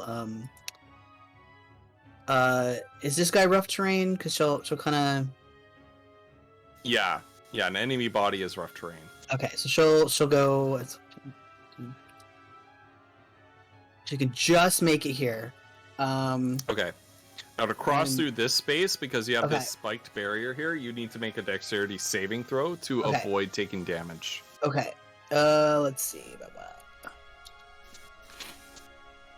Okay, yeah, easy. Okay, and then Okay.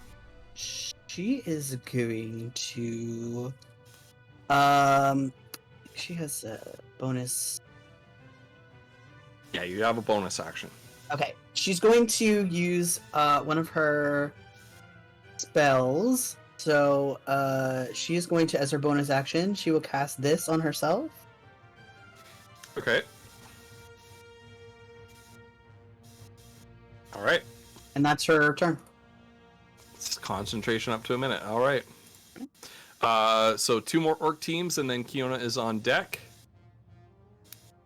We have the four orcs up here. They are going to attempt to dispatch this guy, missing with that first attack. The second one does hit for 10 slashing damage. So these 2 orcs, they're one of them stabbing with his javelin, the other takes aim with the big axe. This nimble dwarf manages to dodge one, takes a hit from the other. And then the big blue skins enter the fray. No, he's gonna stand right there. Oh, my mistake. That should be 2 attacks, and yeah, this guy is dead. This guy, while this dwarf is ducking and weaving and fighting this this blue skin that just split off from the other one, just trundles up with his big axe and just boom, and that dwarf is no more. Basically, just a splatter on the grass. This one walks up to his clone and goes, "Good one, mate. Hey, yeah, mate." And then just sort of, "Excuse me," walks through with great axe perched on his shoulder, walks right up to Foodle. "You little wee red-headed shite.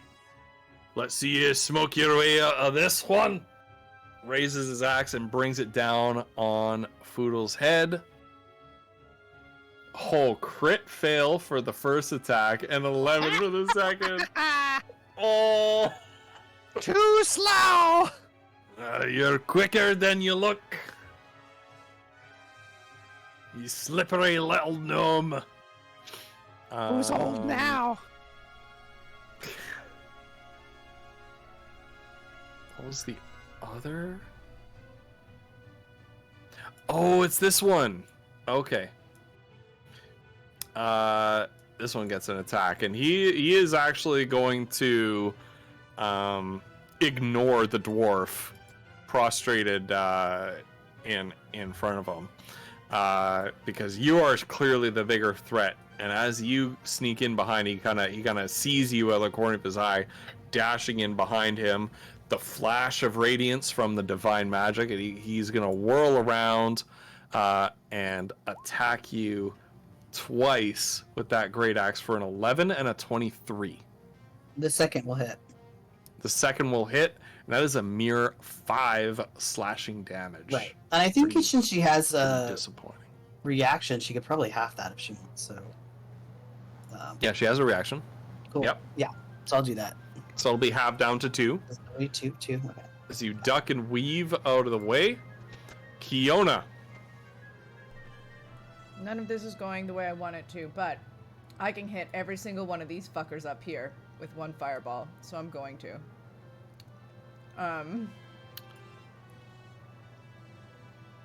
Right there is gonna be where it's at. Okay. Does this hit any of our friends? Nope. No. But all of our enemies. Oh God. Okay. All right. All right. Oh, should I All right. upcast it? I might as well. You know what? I'm gonna upcast it because I've got spell slots I'm not gonna use. Oh my God. In fact, I'm gonna upcast it that way. So, So that is. Hold on. what was that? How did that work? What does that mean? So that is, you add those two numbers together, Oh, so and okay, the but 29 then is actually all- a 31. Right. So it's a 41. It's 41 damage. Roll those deck saves, bitches. Jesus. Oh my God. Okay. Here we go with the deck saves. You can't pile them all in one spot and not expect me to do that.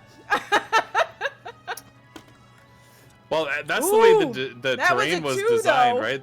They have to Oh. funnel through certain choke points, Right. right? This one succeeds. Was it 41? So that's 41, like so it's 20, 20? 21 damage. This one succeeds at the save, but dies. Doesn't have enough HP.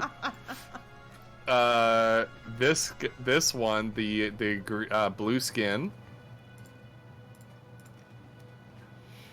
critical success 21. But it looks very hurt as the fireball exploded, and you see like flesh is just blasted off, and what's left behind is blackened and burning and charred. His hair and beard are actually like smoldering and on fire as he's screaming and slapping at his face to put it out. The orc war chief. Oh my God. All fails. and looks like he's still got a lot of fight in him. But you know, he managed to kind of shelter behind this cart a little bit. He's a lot more clever than some of the other Bloodfoot here. This one. What I'm learning from this, just for myself, is don't send 17 enemies. Just have to roll all these freaking saves and all these attack rolls and everything. Oh my goodness. So that's another crit save. Well, that's a lot of damage. He's looking very hurt. This blue skin up here. Dexterity. That's a 14. So that is a fail.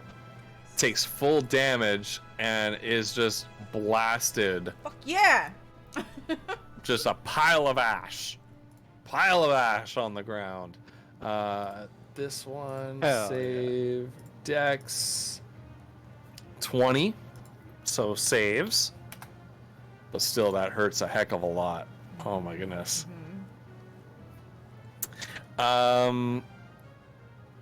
In terms of Bard, you're right. In terms of for the Dungeon Master's own sanity trying to run it, actually, in terms of gameplay, like a bunch of small enemies are way more dangerous than one big enemy. As the Hydra proved. Right. The damn Hydra. Yeah, oh god, that poor thing. I was so salty about that. Oh my goodness. It's like didn't even get one hit in. It's like a big boss enemy, and they're just like, we got him. That one saves with a 19, but looks extremely hurt. And this one, I mean, that's my preference. Yeah, as a player, yeah, I'm sure. Oh yeah. You did super overprep for that boss, and this one fails at save and dies. Beautiful. So you managed to kill The mutated one. 1, 2, 3 outright, including the mutated one. The rest are looking pretty hurt. Foodle, you are I'm up. gonna move her too, just FYI. Just up there, but that's it. Foodle, your eyebrows are singed off from being like in the next square over from this explosion. Well, you're used to it by now. Good job, And this- Kiona! This dwarf is screaming, and then as you shout, "Good job, Kiona," he turns and looks at you like, "Who are you people?" Actually, that's what he says. Who are you people? We're the. Never mind, I'll tell you later. We just fireballed half the countryside. Okay. Look, Yona used her discretion to fireball the countryside. Oh god, what do I even do here?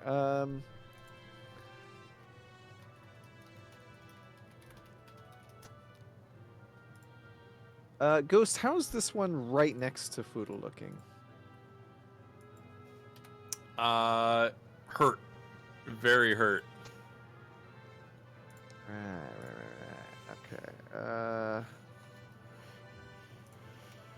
Okay, and then I assume all of these ones up here were sort of caught in the blast.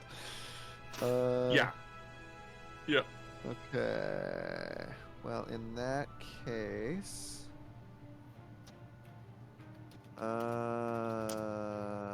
Foodle is going to ignore the one right in front of him, and he's going to fire at this one here. Okay. Let's see how This one is goes. still alive as well. He's just sitting on top of a dead enemy. Just to make sure that's clear. Okay. I'm gonna Yeah. shoot at the one on top of the dead guy. Okay. All right, come on.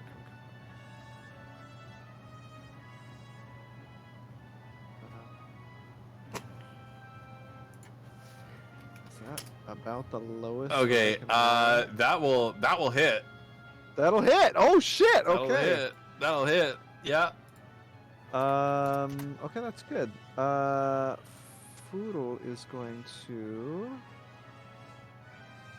What type of weapon has this guy been using? Like a crossbow or something? He hasn't been using any weapon. No weapon. Okay. He is unarmed. Right. Oh God. All right. But you see him draw a sword as these orcs are coming up, and he sort of scrambles back to protect the children. Right. And he doesn't look like he's got armor or anything. Was that orc injured at all, or seemed full strength? Which one? The one that you shot? The one that I literally just shot before the shot, was he injured? Was it injured? That is a good. That is an Okay, sorry. excellent question. No, he was not. Okay. So he was at in- full health. In that case, go ahead and have 10, 15. No, okay. Go ahead and have it make a strength saving throw for me, as Fool is going to try to ensnare this one. Yeah. Let's see if this works. His bonus action. So it fails. Is this a spell? Yeah, so 14 is the Yeah. spell. So it fails. It rolled a 5.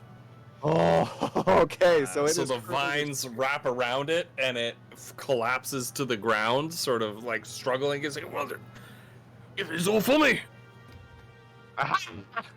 And then is the one behind it injured? The one I was originally going to shoot at? No, it's at full health. Oh, okay. All right. Okay.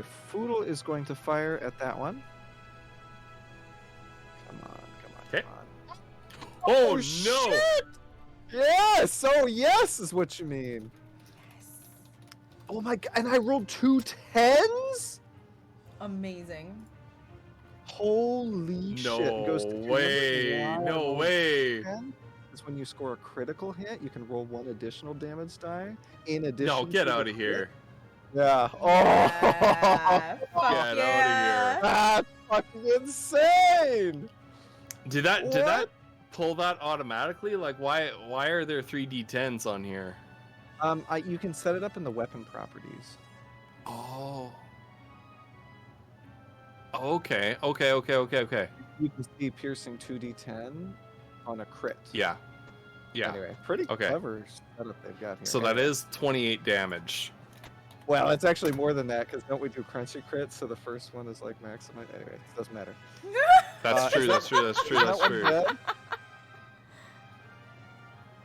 So how is that? That's like +8, right?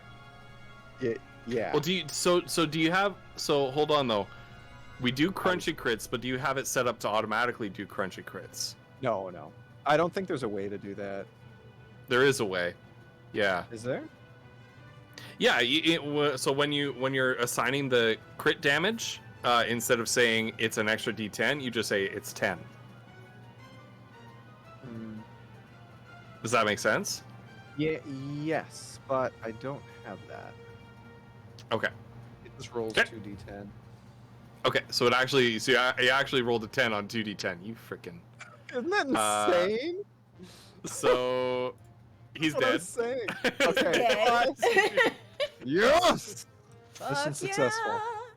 So for people in Alright. chat who are asking what crunchy crits are, normally with a crit, you roll the weapon damage die again. So every time Foodle hits with his gimbal shot musket, it's 1d10 damage.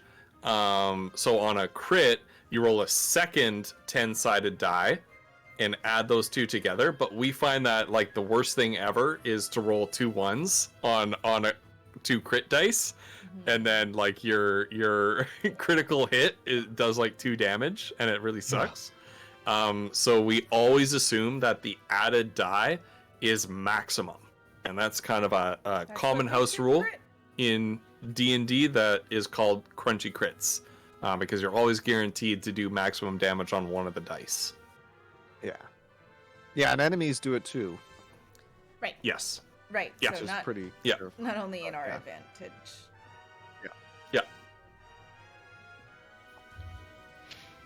Yeah, it just Uh, makes crits feel like guaranteed to feel powerful. which is something that you want on a rare D20 roll. Yeah. All right, Foodle's going to release Gimbal Shot to reload, and he's going to draw his dagger, and that's his turn. Oh, he's Okay. also concentrating. I should. Great. All right. All right. This dwarf, who is dressed much more finely than the rest of them and appears to be like some sort of leader, who has drawn his sword. He raises his sword aloft, and he shouts, "For the honor of the Great Pines!" And he is going to charge and attempt to slash at this orc. 20 plus 4. Oh god, that's gonna hit. And that is actually going to kill this orc. So he lands the finishing blow.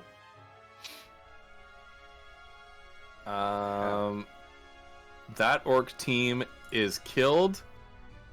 This orc team consists of...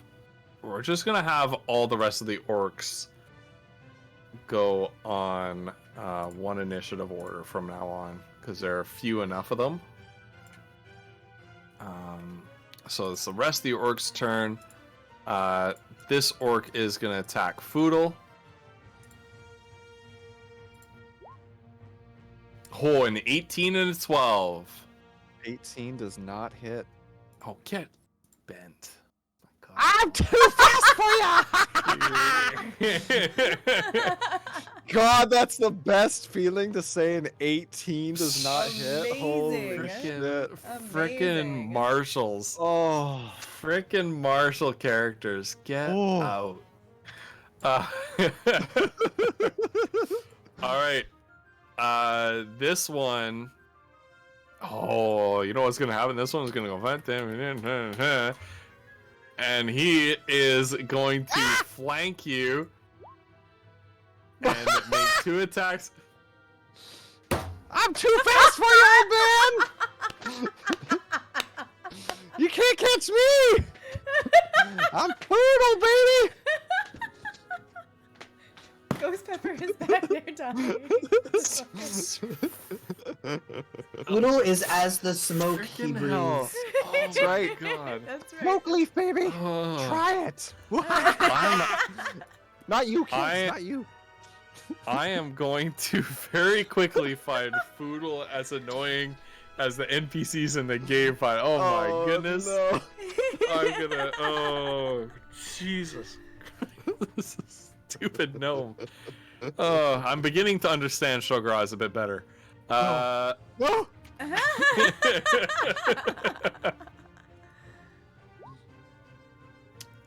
That is an orc 2, so it should have 2 attacks. Why was it only outputting? Oh no. Okay, the 21 and the 14. I thought there was an error there. Ooh, both of them hit, and Foodle, you see this dwarf just get absolutely taken down next to you. I need some smoke leaf. He's dead. That's not his actual. He just doesn't need smoke leaf. He's dead. If Whittle didn't actually say that. Just put your pipe in his mouth. You're like, Yeah. here you go. He'll be fine. He'll be fine. 5, 10, 15, 20. And this big blue skin is gonna make an attack on you. That is a 24 and a 12. Does a 24 hit Oh, Cauliflux? hold on. Let me check the. Yeah, it's 24. That's what I thought. You freaking, oh my Shit. God. Take 10 slashing damage. Ah! Smoke leaf. I need Okay. more. What's your dump stat, Foodle? I need more like spellcasters that Intelligence. cast damage spells. There you go. I need more Poodle is a spellcasters that dumb- cast. Okay, I gotta make a con save. Nope. All right. That. All right. fades. You have lost your concentration. All right. All right. And the war chief moves in to combat range. Foodle. Where was he? He was like here. 5, 10, 15, 20, 25, 30, 35, 40. All orcs have the aggressive trait. So as a bonus action, the orc can move up to its speed towards a hostile creature that it can see. So it basically gets the dash action as a bonus action so that it can attack in the same turns where it charges. And the war chief is going to make 2 great axe attacks.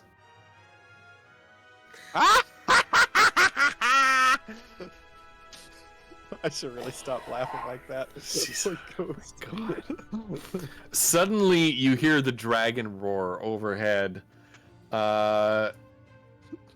Okay, last orc down between Mazra and this poor dude. It's gonna make a swipe at Mazra. Mazra does a 17 or a 23 hit. 23 will hit. 23 will hit. Take 10 slashing damage. Okay. As this one swipes at you again with its axe, and then it's your turn, Mazra. Okay, so she'll try and attack it. Let's see where.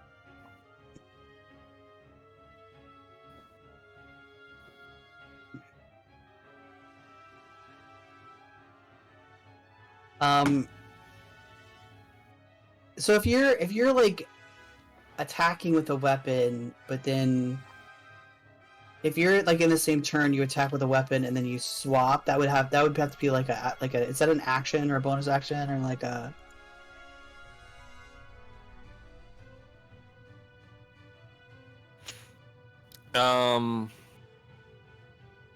You can't swap weapons between attacks. Okay, so well, yeah, it was more like an afterward thing. So she'll Yeah. she'll swap back and she'll use these instead of her 'Kay. rapier. Okay. So you using your magic daggers? Yes. Okay. A 14 hits Okay. and a 19 hits. Okay. And then attack. And sneak attack damage. Yeah. Oh, He's looking hurt, but he's Oh, still wait. got some fight left in him. she does also do. She's got that thing. Oh wait, I guess I should have. He hit me though, so I had to roll concentration, right? Or Constitution. Yeah, concentration save Cons- for Constitution. Yeah. Oh, never mind. Okay, so she Yeah. doesn't So have that you thing. lose the effect of it. Okay, so she will. Like does he looks. Yeah. he So looks- as he hit you, you felt your concentration waver, Okay. and the divine or that was the divine blessing from the fire spirits that was placed upon your weapons fades away. Okay. So she will let's see. She will for a she'll put a smite on that. No, she's not going to. She will do a third attack though, because she does the offhand. It's her bonus. Okay. I think this is the right one. Hopefully that's right. Okay. Okay. Not as much, but there we go. Yeah, this guy's looking very hurt. As you follow that up with an offhand attack, you feel the dagger connect with some flesh, draw blood. Yeah. Did that guy get to attack the dwarf guy previously when the other doors went? Yep. Okay. Yeah, he smoked one of them. She's feeling very. Oh, gosh. She's feeling very conflicted right now. Okay. I guess. Oh my god. I guess she has to stay here. Okay. Is that your turn? I guess. I'm afraid if I do that, children are going to die. All right. Kiona, you're up. Kiona is going to call out, Foodle, take cover! And she is going to launch Fireball. And she is going to cast Careful Spell so that he can have advantage on his dodge. Okay. Hold on, I gotta find my sheet. Frickin' Oh. Canon Kiona here. Listen. I think this is the best chance I have of saving these kids. So Foodle, you'll take half damage. You don't have anything else that negates further, right? No. Like you don't have evasion or anything like that? No, I think Rangers might get it eventually, but like... Yeah, I think you're Poodle right. definitely doesn't. Yeah.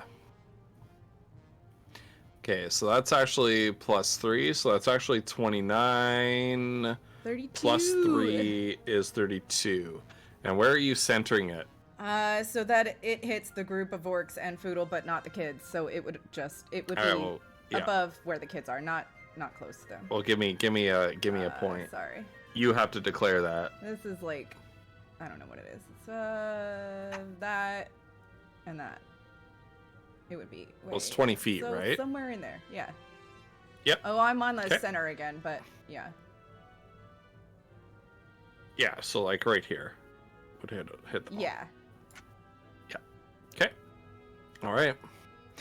Here we go with saving throws. All right. So Foodle, it's what? 29, 32.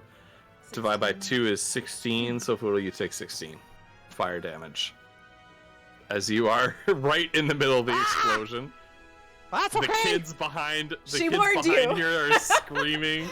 They're screaming, they're crying, they're like Look. this small man erupted up from hell and then everything exploded around him. There's Oh, a reason no. why. There's a reason why Kiona keeps Careful Spell, okay? Just in case she needs to fireball her party. Right. Yeah. Because it does occasionally Alright. happen. This orc fails and dies. This orc, gonna get that save going. Fails and dies. This is why I did this, you guys. This orc, they're at the point where all the fireballs that didn't quite kill them, they've got Are no HP finishing left. them off now. Yeah. This orc dies. This orc rolls its save. Got a 15. It fails and dies. The war chief fails. Does not die. Ooh. Oh my god.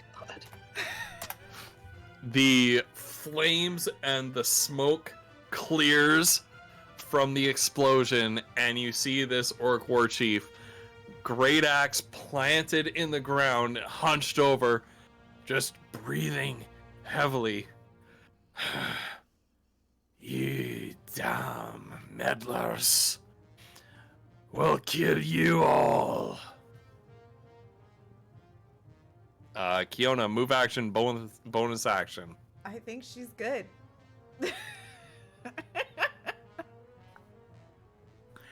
All right, Foodle. I don't think so, You are old in man. melee with. And Foodle is going to, he's gonna run around this old man and do like a slide and stick the butt of the musket into this guy and fire. Come on, here we go. I'm headcanoning he stuck it up his butt. There it is! Whoa! What? No! Yes! He's gonna use the superiority die to blast this guy 15 feet back on a strength saving throw. You're not gonna Team Rocket this guy. You are not Yes! gonna do this to Yes! me. You're That's not gonna. exactly what's happening. It's happening. So you use what's going on with Colossus Slayer and this superiority die? I guess you do double them on a freaking crit. Oh my That's god. how it works. Oh my god, that's not how it works in 1D&D. We should be playing that from now on. Oh my god. What save Oh, that does he feels so make, good. Collie Strength Flumps? save. Strength saving throw. Strength save. Okay. He critted that one, so he does not alright. blast off again. Damn it. Is he dead? Oh, he's freaking dead. You. Okay, alright. He doesn't fly away, but he's dead. Shit.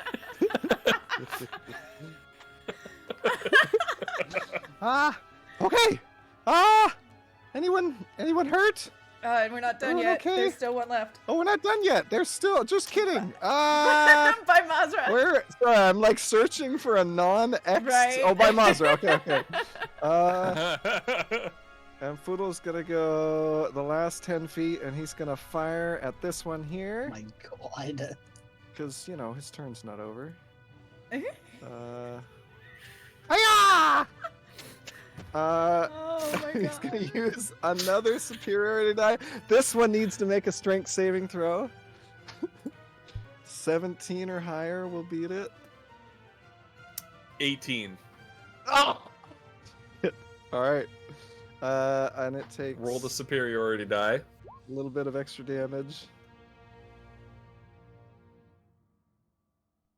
And that's Foodle's turn. Yeah, well, he's dead.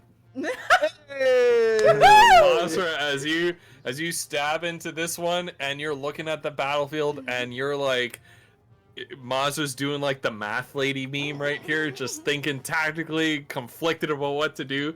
You see little Chaos Goblin Foodle come from Roll out of a sort fireball. spring out of this fireball, aim at this guy, shoot him, and there's just like blood just splatters on your face. And you kind of have this epiphany that, well, things kind of sort themselves out, don't they? Look, she's like, I only had to do 2 people of work today. That's pretty good. Mazra's over here chilling. I got the light load.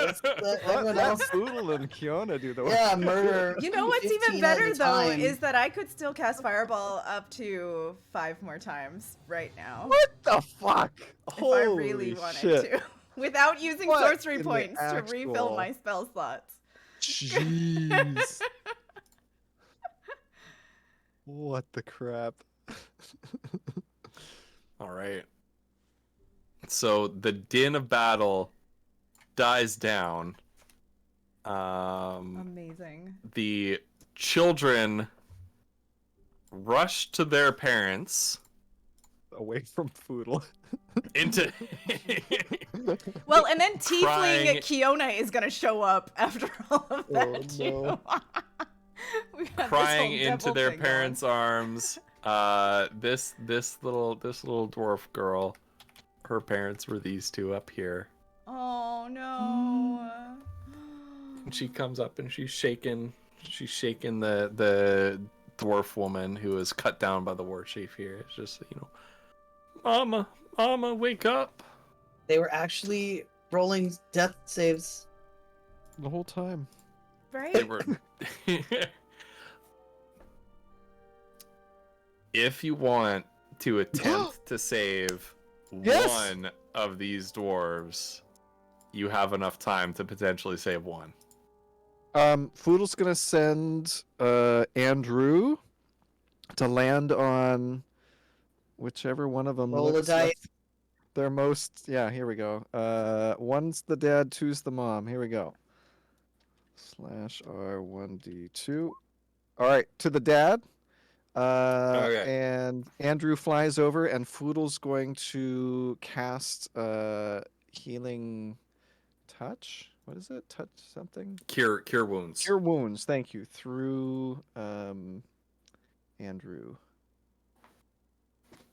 So I'm gonna All mark right. out that spell slot. Wait, will it And not this- cast? Why won't it cast? Oh, there we go.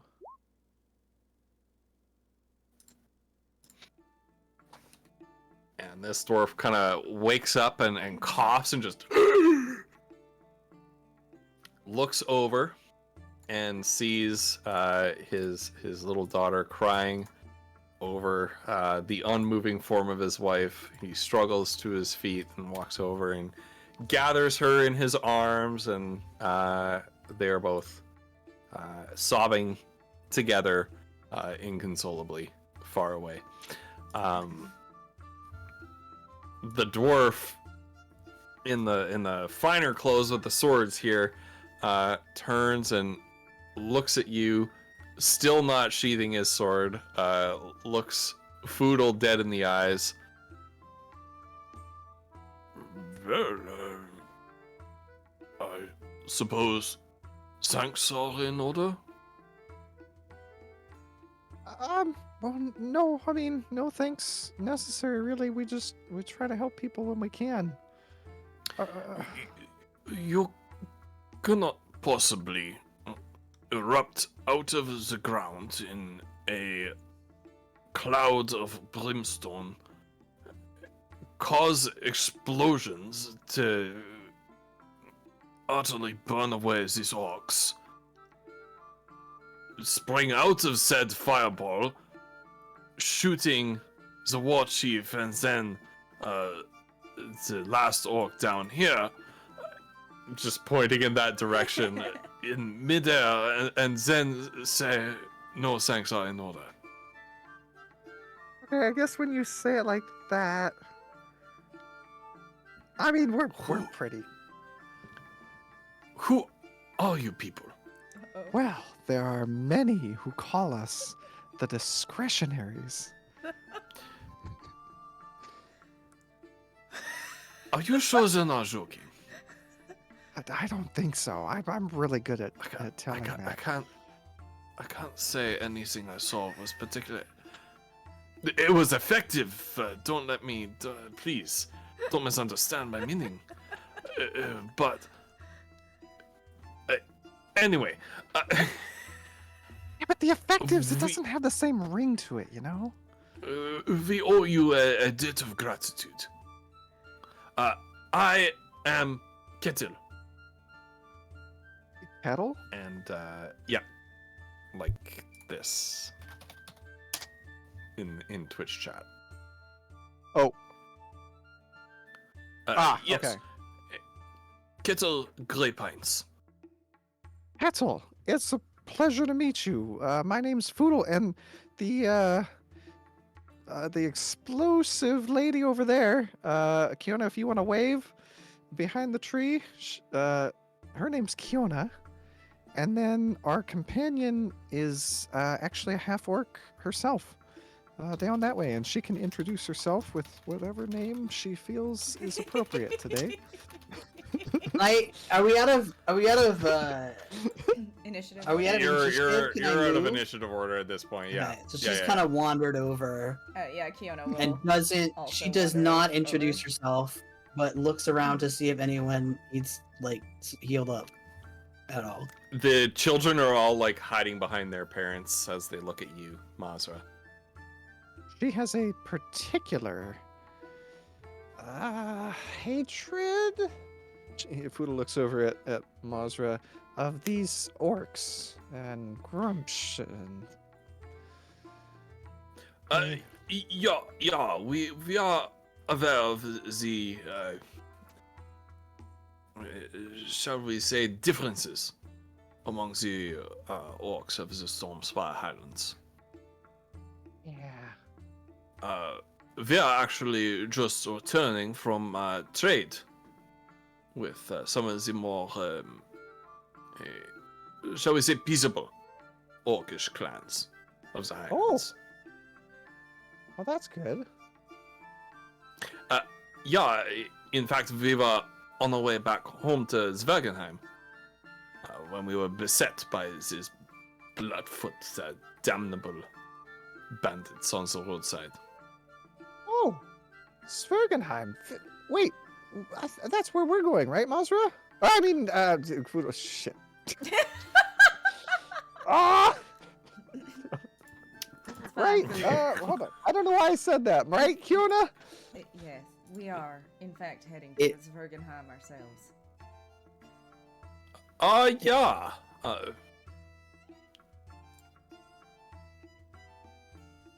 If you're Woof. interested in traveling, we have a caravan that could provide you with some extra protection. Yeah. Well, I don't think that would be necessary. We are only a couple hours ride to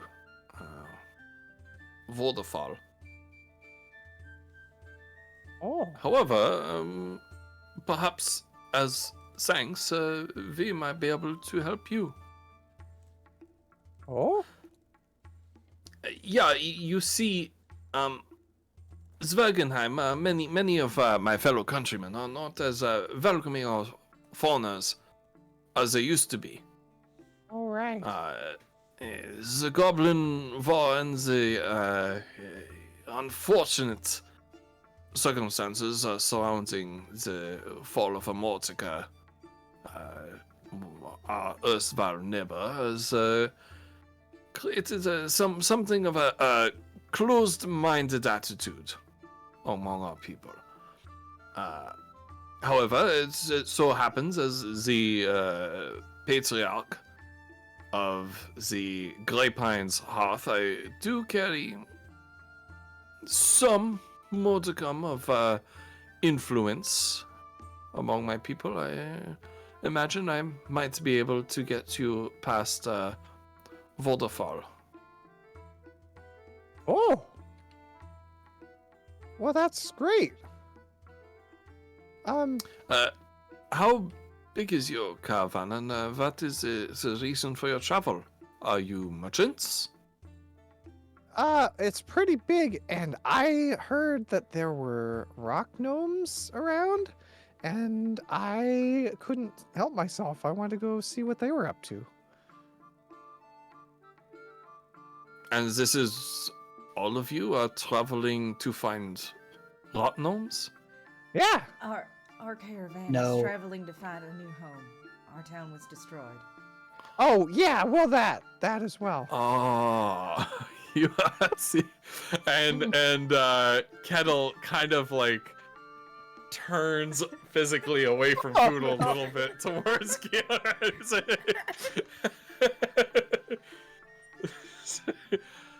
I see. Well, you have my condolences. There are many caravans like this. I understand, passing through these lands. I'm afraid there is no new home for you in these parts, but I can certainly gain you admittance into Zwergenheim as thanks for your assistance here. I'm sure the guards at Waterfall would be more than pleased to let you in, since you have saved some of our countrymen. We would be very grateful for that. I can give you some guidance towards where you may find these rock gnomes, if they are so interesting to you. And certainly we may provision you and send you on your way. I would like to hear more about these friendly clans, if you would be so kind as to share with me. Oh, yeah. Well, we just concluded some trade with them, mainly for, please, you're not getting player homes in every city. This isn't Skyrim. This isn't Skyrim. Unless. Really? Please, if you could assist us in getting our own wagons in order, we can speak more of this as we travel. Be happy to.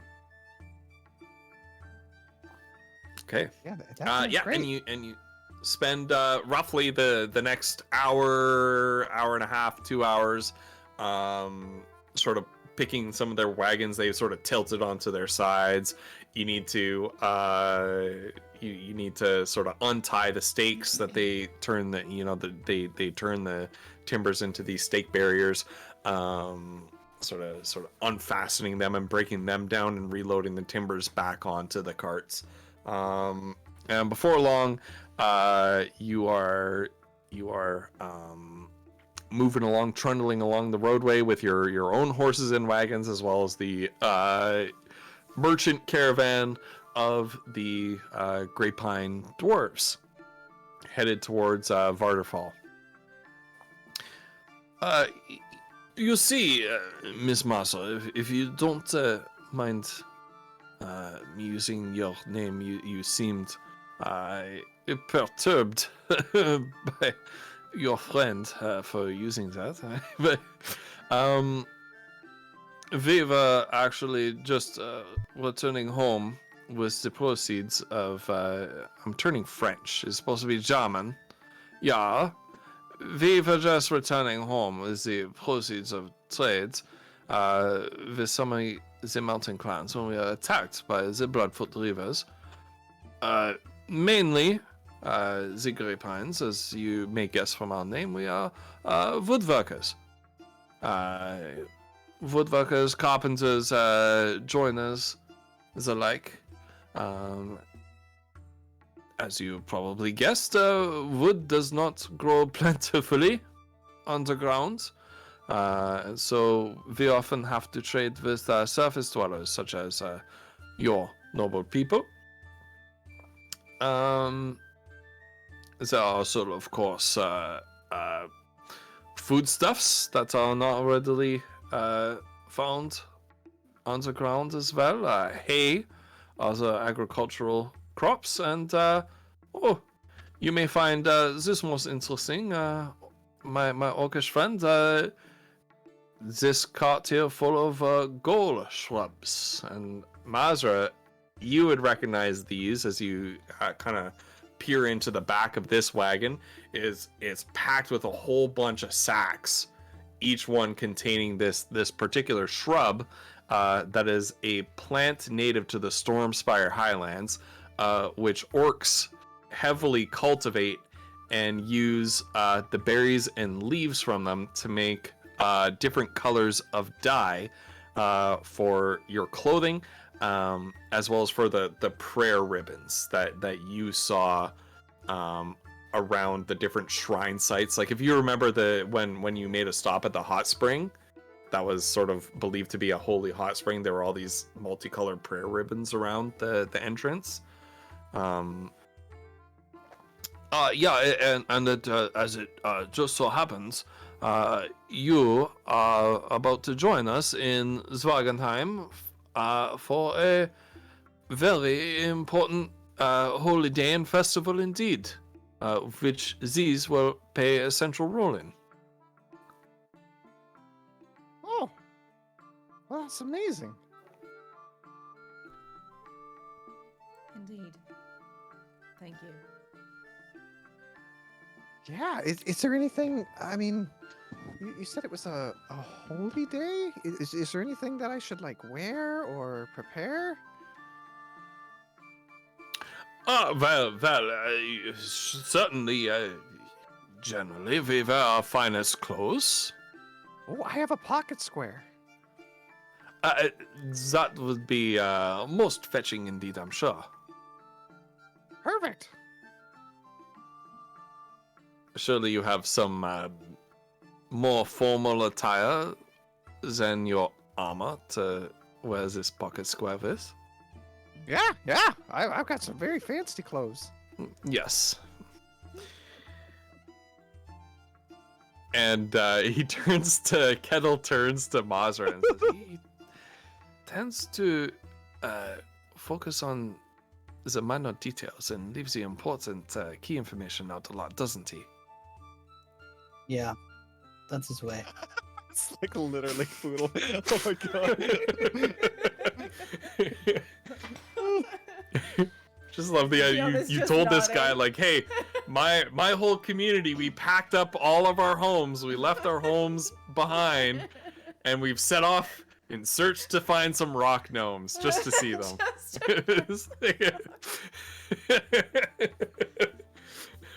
Well, from a certain perspective.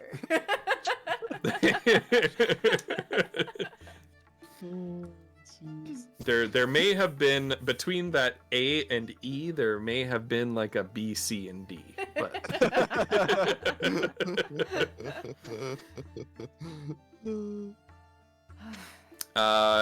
and so you trundle along down the road, and sure enough, within a couple hours ride, you see what was a small structure on the distance horizon this morning. By late afternoon is a towering citadel that basically fills up an entire, the entire breadth of the mountain pass leading into Zwergenheim, built on either side into the rock of the very mountains lining the pass itself. And you see here the imposing and vast citadel of Vorderfell, or Guardian of the Mountain. And that is where we are going to end today's session. But Noble Chat, we will be back again for a special session of Winds of Chaos happening this Saturday Oh, hell yeah. at 10:30-ish Pacific time. And this session featuring a special guest player, and I'm really excited for this. Oh, man. Yeah, we're gonna celebrate the end of the holiday season, the end of everybody but me is back to work for vacation, but we're gonna celebrate the end of the holiday season with an extra session. It's gonna be an actual long form session too. We're gonna have lots going on. It's gonna be a lot of fun too. I've got something planned that's a little bit fun, a little bit meta, a little bit outside of the normal boundaries of D&D, so I cannot wait for you guys to interact with it. I'm looking forward to Oh, it. yeah. It's gonna be fun. It's always fun. Yeah. Yeah. This is, oh my gosh, this is my favorite game. I didn't even D&D's pull the out some best. of the You guys tricks are that the I get best. to pull out in the future to tick Ghost off. I know. my new level. Yeah. Oh, Ghost, you're gonna hate it. Oh man, I can't wait. Oh I my know, god. right? No. You conspired on this? Mm-mm. Oh no. Not I did really. not. She No, just, yeah, I she did just her I thing. just did a thing. I just leveled, Yeah. and I did it Yeah. purposefully this time. Yeah. Leveled with purpose this time. That's Okay. right. Excellent. Well, I can't wait to see what you come up with, and I can't wait to think about how to counter it. I'm gonna have to study Foodle's character sheet, and I'm gonna have to throw some like damage spells that use saving throws that you're bad at instead of trying to attack your stupid high AC. Get out of here with the. What is your armor class? 21? No, it's 19. It's 19. No, it's not. Yeah. Isn't it? Should be. Yeah. I thought it was 20. Nah. I mean, I don't know. Take it. He'd never know. It says 19. Yeah. Well. I mean, he gets that defense. 20 now. Well, okay, how is it? It's 10 plus your dex, so 5, so that's 15. He's got studded leather, which is a 12. So that's 17, 18, and then he's got defensive for 19. That's all I know. Oh, okay. Okay. But that's not Fiona's bad. got 15 now when she uses mage armor. Yay. That's right. 15, baby! Which is that's a lot better than 13. It was 12 actually. Hey, 15 is full Gosh. without armor. Yes. Ridiculous. Oh, Yeah. jeez. Listen, All right. listen. I love you all. Guys, this was fun. I'm so happy that we got to do that lore dump. I'm so happy to finally get to Oh my give a name God.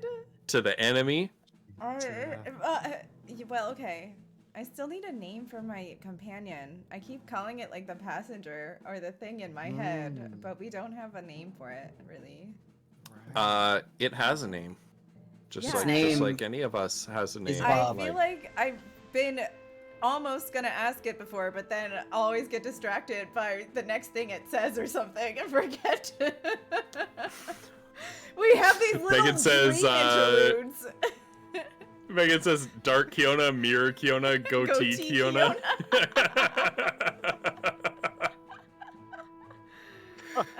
Oh, Anoik. Anoik. Kiona spelled backwards. Oh man. Oh, also, not that it matters. I looked into it. Hunter Rangers have a choice at level 15 to take evasion among a couple of Oh. Right. I So it's see. not in Right. the base class. Anyway. Hmm. So Foodle could theoretically take it at some well, not at this point, I don't think. Anyway, it doesn't matter. Alright. Do you- Yeah, exactly. Yeah. I'm yawning. All right. Oh, goodness. I guess that's it for us tonight. Oh, you're right. It didn't matter. Oh, no. Yeah, So but- gross. He got me good. Flums, Ghost, do you know anybody we can raid right now? Is that a thing? Oh right, raid. It is. Oh, It is a God. thing. Rating is a thing. Yeah. We've got the classic Voivode Kohutek, who is doing yeah. D&D. That's the only person on my list doing D&D. As I look through...